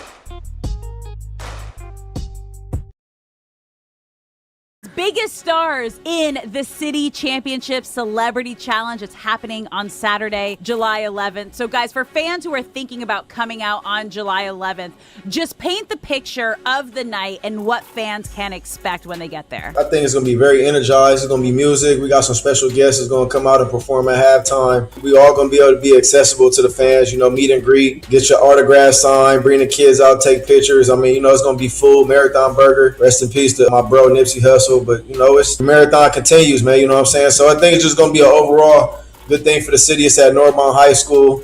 Very personal. Pop out, man. Come meet us. Come shake a hand. Take a picture. I think it's going to be good. There's going to be a lot of stars there. City of champions. I think it's good for the city for sure. Who's going to win? Let's put it out right now. We're getting competitive, right? Team Jackpot. Team Jackpot. Team K9, man. We are so excited for this, you guys. Deshaun Jackson, Keyshawn Nixon leading LA's biggest stars in the City Championship Celebrity Challenge on Saturday, July 11th. You can still get your tickets. We're also giving away tickets every day right here on 97.1 The Fan.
What's up, LA? Welcome back to Brock and Alex on the new 97.1 The Fan, the voice of LA Sports. I'm Alex Curry here at Brock Farine. Thank you for spending your midday in LA with us, whether you're listening on the radio, the Odyssey app, or you're watching us live on YouTube. We appreciate you being here and being a part of the conversation. So get in the chat if you're watching us on the live stream at The Fan LA.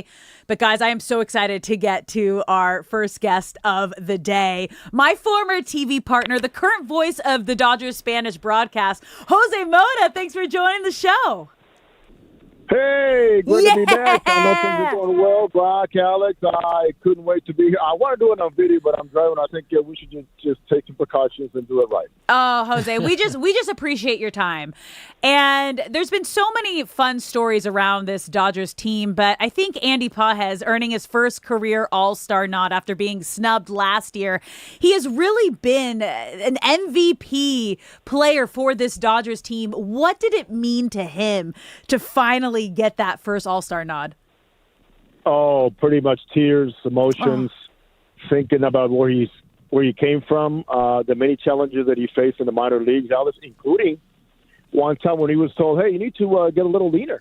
I mean, he came from Cuba, came to the United States, and all of a sudden it's like, well, I can eat everything and anything, right? Anytime. Yeah. The talent was always there, but that was one of the challenges. The other thing was, kind of confining and polishing his skills to make sure that he could play every day. Meaning that in Cuba, the competition was not like high school here is like you practice every day and then you have a season, then you have a football season, but you have American Legion, you have youth baseball, all that.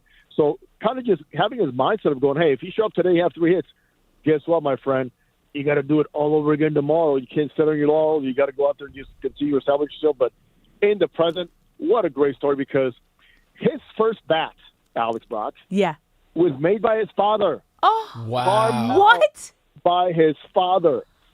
So I did a sit-down with him last year, and he's like, and I'm like holding one of his bats, and I go, can you even imagine how far you come with this? Oh. And we're not even talking about being an all-star. We're talking about just his first bat came from his father, carved it out, came after work. He used to work on boats and stuff like that. He goes, a little leftover wood, and he goes, I can't believe what I'm living. So let's get to this year. You've not mentioned this enough last year. But to be an all-star and to be elected by the fans, I think he's beyond believing what he's living right now. Jose, that is remarkable. Let's stick with Andy Pages. Dave Roberts kind of hinted at it when he was giving his congratulatory speech to Pages in the dugout afterward. Can you break down the thought process of Dave Roberts believing Andy Pages could be a center fielder, even though maybe conventional wisdom would have said otherwise? Dave Roberts, as you remember very well, he's a former center fielder. Dave Roberts understands the game and understands how to communicate with players. He has a great feel and a beat for his clubhouse, personalities. He encourages, in this multicultural, big pot of clubhouses nowadays for guys to, kind of interact and interchange ideas with other cultures. So, Dave Roberts always got a kick of like, here's Pages talking to Yamamoto. He goes, I wonder what they're talking about. And it just goes back to Dave Roberts understanding that there's a heartbeat in every one of these players. Mm-hmm. Yes, the modern games is so indicative and leaning towards, the numbers and the computers and all that. But Dave understood delivering that message for Andy Pages. Obviously, Andy knew where he stood with the votes. I mean, you can't ignore that anymore. Yeah. But just to see the culmination and coming from your manager, a guy that you respect, a guy that believes in you, a guy that puts you in Game 7 for defensive purposes, you come through like that with a big play against Ernie Clement. I mean, it meant the world to Dave Roberts just to deliver that, because as many times as he's delivered it to a Freddie or, back then a Kershaw and players like that, but to deliver it to a guy that he knows came from nothing and he is something and the fans love him, it just tells you a whole lot about the culture in the organization and how much Andy Pages has earned this by working his tail off. It's so special. And Jose, speaking of believing in someone, we've heard that Teoscar Hernandez has been Andy Pages' mentor. And I want to hear from your perspective, how have you seen Teo really help turn Pages into this all-star caliber player? Teo will tell you, hey, I didn't do anything. He did it. But here's a fact. We know very well, Alex, you lived it in the clubhouses and you saw the spring training with guys. The young player today has a little way more confidence and a little more leeway and a longer leash than previous young players, because now they come in and they can have a beard, for example. I mean, it used to be like, you got to earn that beard, brother, right? Yeah. For example, right? You can drive, fancy cars as a rookie. That used to bother veteran players in the past. It was like, dude, you got to earn, and serve some time first. But for a guy like Pages to understand and have a Teoscar Hernandez next to him and say, hey, Teoscar is speaking of experience. Teoscar is not asking you to be him. Teoscar has also gone through the grind of being discarded and put aside by organizations. But it means a lot because obviously they speak the same language. They eat the same food. I mean, rice, beans, and meat, Dominican, Cuban, all the same. They're Caribbeans. But also, Teo is such a unique and a guided spirit, so gentle that he didn't force himself on saying, hey, you need to come here and listen to me. He was more like, hey, what do you need? Let's talk about it. If he sees something, it could be base running. It could be showing up at the ballpark at a certain time. It could be getting his early work in. He's there, and he was there for him. And let me tell you that. Now you mentioned Teo, there's another all-star player right now, former Dodger, that Teo also had his hands on. His name is Miguel Vargas. Vargas is an all-star for the White Sox, and it was pretty much the same story. We'll tell you stick it both. And so this is the way that I learned how to do this. Please lean on us. So I think the time with Teo goes further more than just Pages, but the one with Pages is very special because they also jab each other a lot. They push each other a lot. And I know that Teo has a big smile and the seat thrown on his face. He enjoys every single minute. He does it for Andy Pages. I love that. Jose, you bring up bringing along young players. What would you say to Roki Sasaki right now after a difficult outing to start the recent San Diego series? Roki, to me, is doubting his confidence. I mean, his confidence is low. There's no way to hide it. You see it in his face. You see it in his demeanor. This stuff is good, but stuff in the big leagues just doesn't play. Guys are going to hit you. And if you show any ounce of doubt, because then you're going to end up missing location, you're going to end up not really delivering the best with consistency and authority and determination. He's paying for all of that. I mean, it seems like if you go back and look at his two outings against the Angels, he was just a different guy. It was like he's standing 7 feet tall on the mound. I'm going to get these guys. But the last two against the Padres, for some reason, it's like there's been, to me, like almost some sense of intimidation and doubt about his stuff. And you've got to go out there and continue to know that he did it at a higher level in Japan. And obviously the results are not going to come immediately. He's a different process. He's a different product than Yamamoto and Shohei were at this stage. But there's way more in there, and it starts really between his ears with understanding where he is, navigating a lineup not once, not twice, but 3 times, and being able to make that one pitch when he needs to, because there's no doubt in anybody's mind the stuff is there. You just need to it needs to get polished, and at the same time understand what the game is calling for. Forget the plan sometimes and see how guys are reacting. From there, you move on and make adjustments. Those are the guys that are going to survive. Yeah, I mean, we saw in a 3-game stretch how great he can be, so we all hope he can get back there. But let's talk about Shohei Ohtani, who returned to the lineup yesterday on his 32nd birthday after being pulled for the bicep issue. He's also dealing with a blister and the knee soreness. How cautious do you see the Dodgers being with Ohtani pitching him before the All-Star break, or is it just he's still kind of dictating, this is how I feel, put me in there? They're going to be very careful. I mean, Shohei is right now going full bore. As Mike Soch used to say, Alex, full gorilla on everything that he does. So he's leaving it all in the field when it comes to pitching, all in the field when it comes to hitting, his preparation, his minute to minute. I mean, his day is calculated to the second. Think about that. Yeah. I mean, from how much he sleeps to when he takes the field, how much he throws, what time he comes out, has to take care of the bullpens in between starts. Oh, and on top of that, batting practice. Make sure people that needs it. And all those things, watching video on both sides as a pitcher and as a hitter. So they're very careful. I think they understand more about who Shohei is. And Shohei now at 32, poor guy, old guy now. He knows that his body's got to be responding the same way as when he was 26, 27, 28 years old.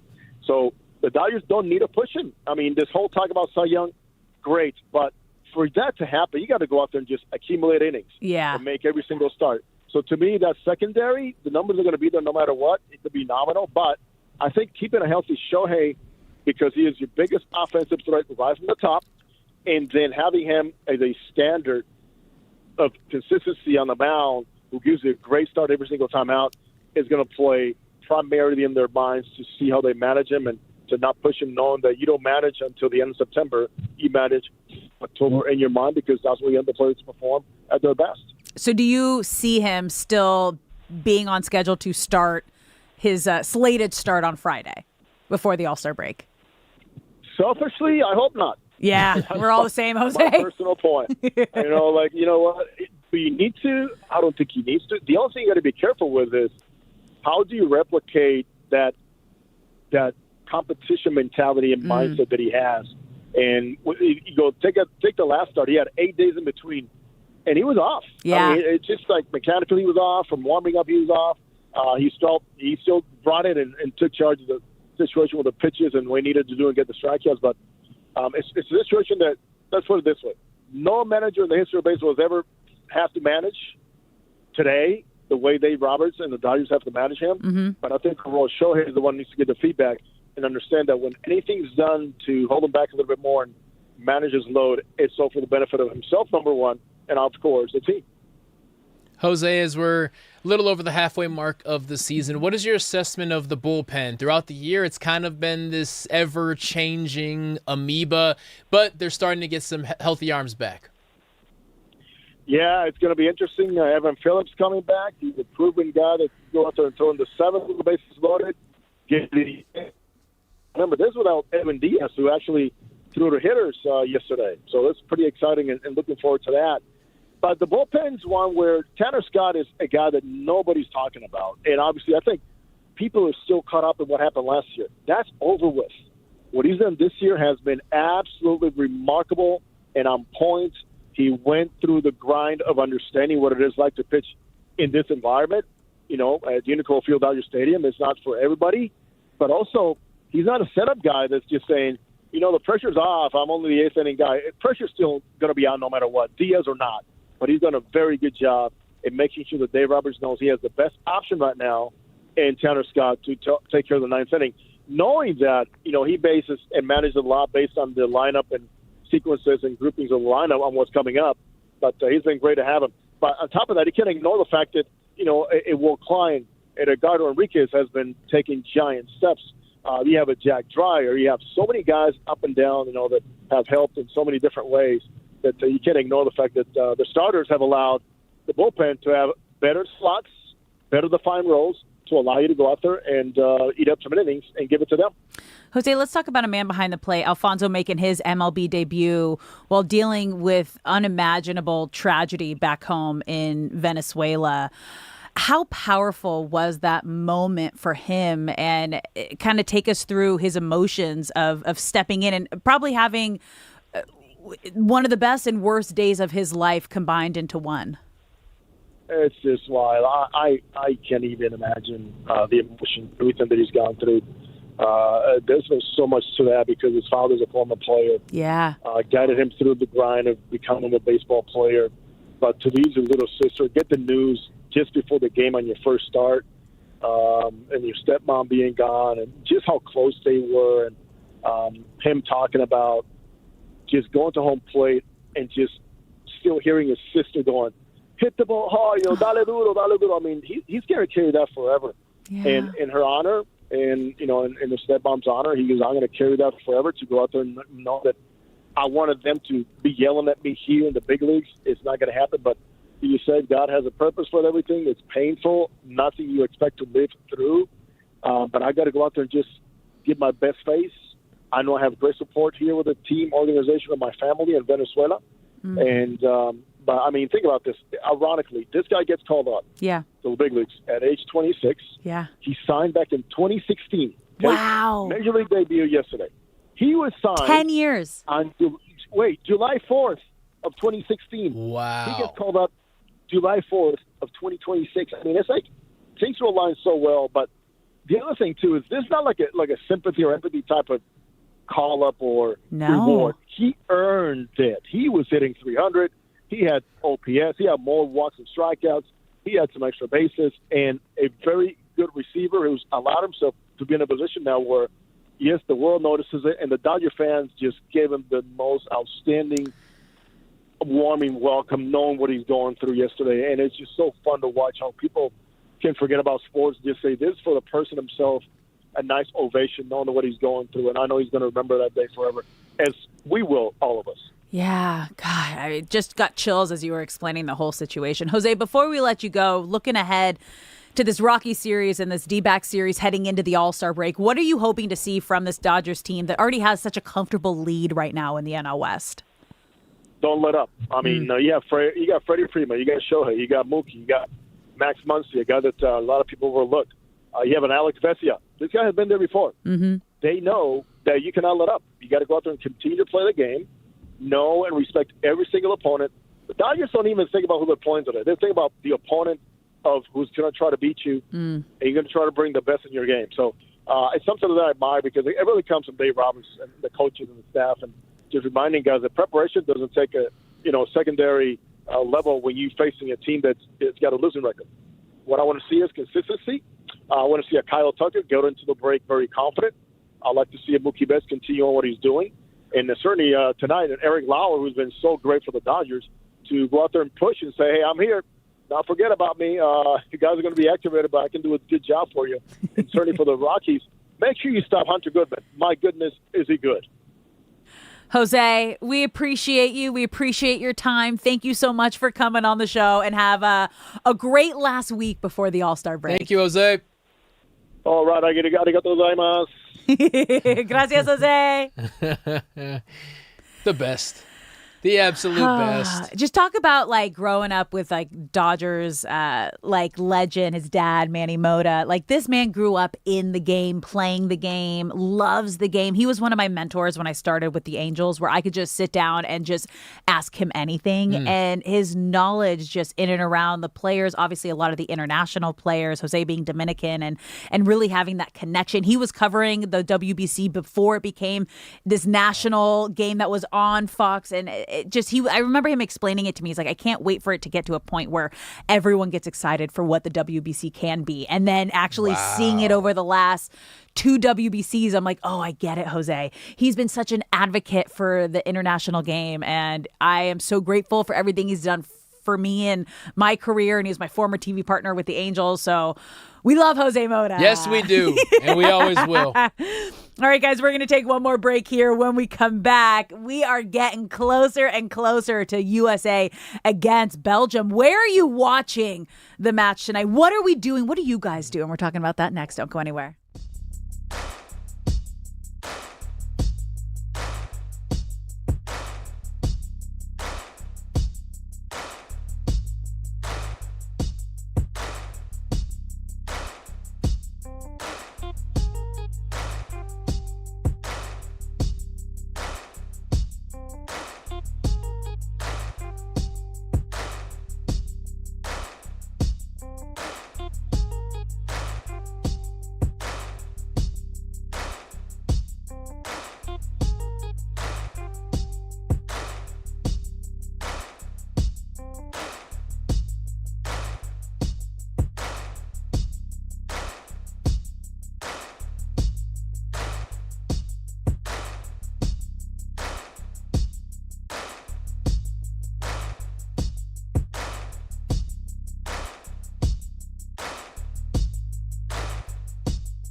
What's up, LA? Welcome back to Brock and Alex on the new 97.1 The Fan, the voice of LA sports. I'm Alex Curry here with Brock Vereen. Thank you for spending your midday in LA with us. Whether you're listening on the radio, the Odyssey app, or you're watching us live on YouTube, we appreciate you being here and spending 4 hours of your day with us. And now we are just 3 hours away from kickoff between USA and Belgium. We are still scoreless in Portugal and Spain. Pretty uneventful. Really? I've only kind of been like seeing it out of the corner of my eye. I saw the one like bite kicks. Yes.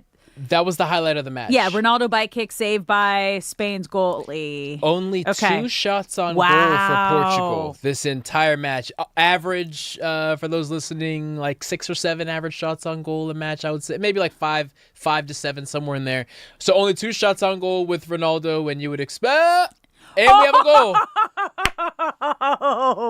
Spain just scored. Spain scores in They're extra in time. extra minutes. Yeah, extra time. Wow. They said, I'll show you uneventful. That is funny. I will eat my words. Spain Okay, is up so 1-0. whoever ends up winning this match will face the winner of USA versus Belgium, which kicks off at 5 p.m.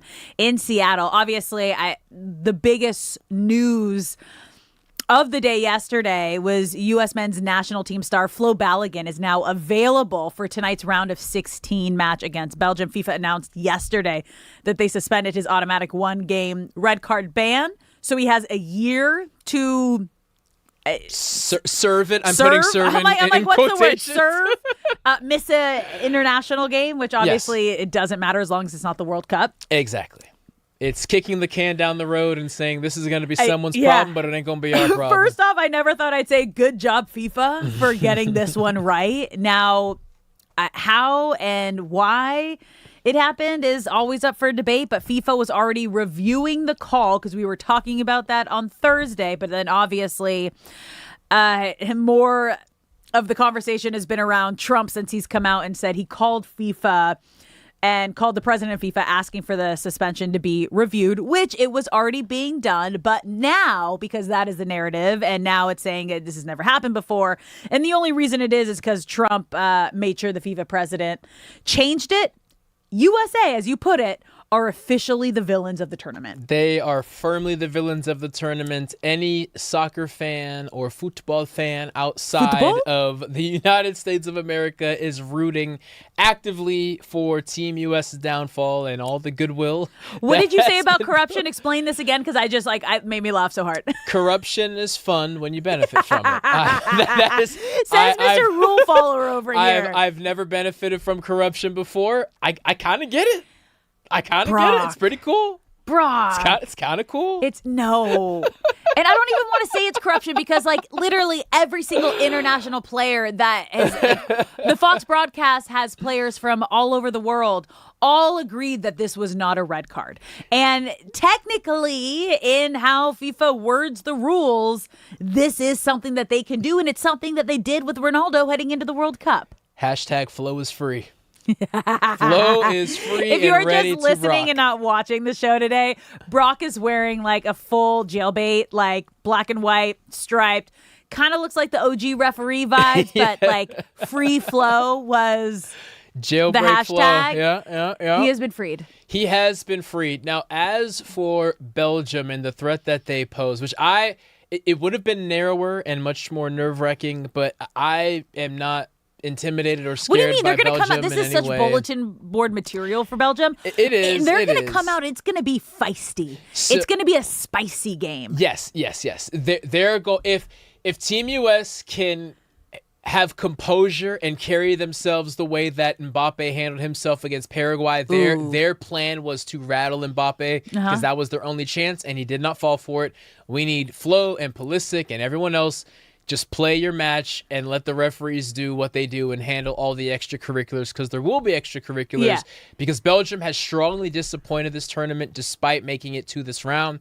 They play quiet, nothing happens, very boring football, and then in the last 7 minutes, Romelu Lukaku does something incredible. So if we can get a 2-goal lead so that the moment that Lukaku subs in and it scores an immediate goal, that there's still a buffer there, then Team US will be fine. So I am going to be so locked in on my couch because I need to watch and see every situation. You are as well? Yes. Okay, producer Shay and BTS Nick, where are we watching this match?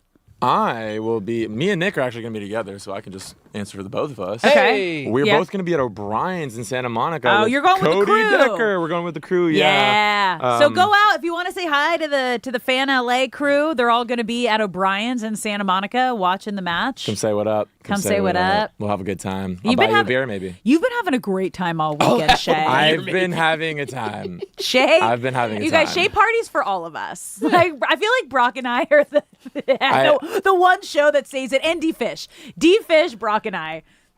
Meanwhile, you got Cody and Bill Reiter and D-Mac and Shay and Raj. Raj was like, I need the World Cup to be over. Like I'm struggling. My liver needs the U.S. to get knocked out. It's so funny. I don't know if you guys saw all the memes of the Mexican American fans who were voting. They're rooting for both Mexico and USA, and they're like, "This week has absolutely crushed me." From Mexico winning, USA winning, to then 4th of July, to the Mexico's game yesterday, to USA's today. They're like, I don't know what to do. And then I have to party again, and then I have to party on Monday. My countries need me. I will say this. I live in a pretty heavy Latino neighborhood, and July 4th is not the only day that fireworks can go off. Fireworks have been going off since the tournament started. Oh, yeah. So Mexico being bounced may mean a little bit quieter. Oh, okay. We'll see. Dude, I was hearing fireworks all through the night. Like, I can hear them at the beach, like, from Inglewood. Like, it's insane. The echoes are wild. But I hope we're getting more fireworks tonight, you guys. Because USA, Belgium, 5 p.m. Let's go, USA! Thank you for hanging out with Brock and Alex on Monday here on 97.1 The Fan. Don't go anywhere. D-Mac and Reiter coming up next.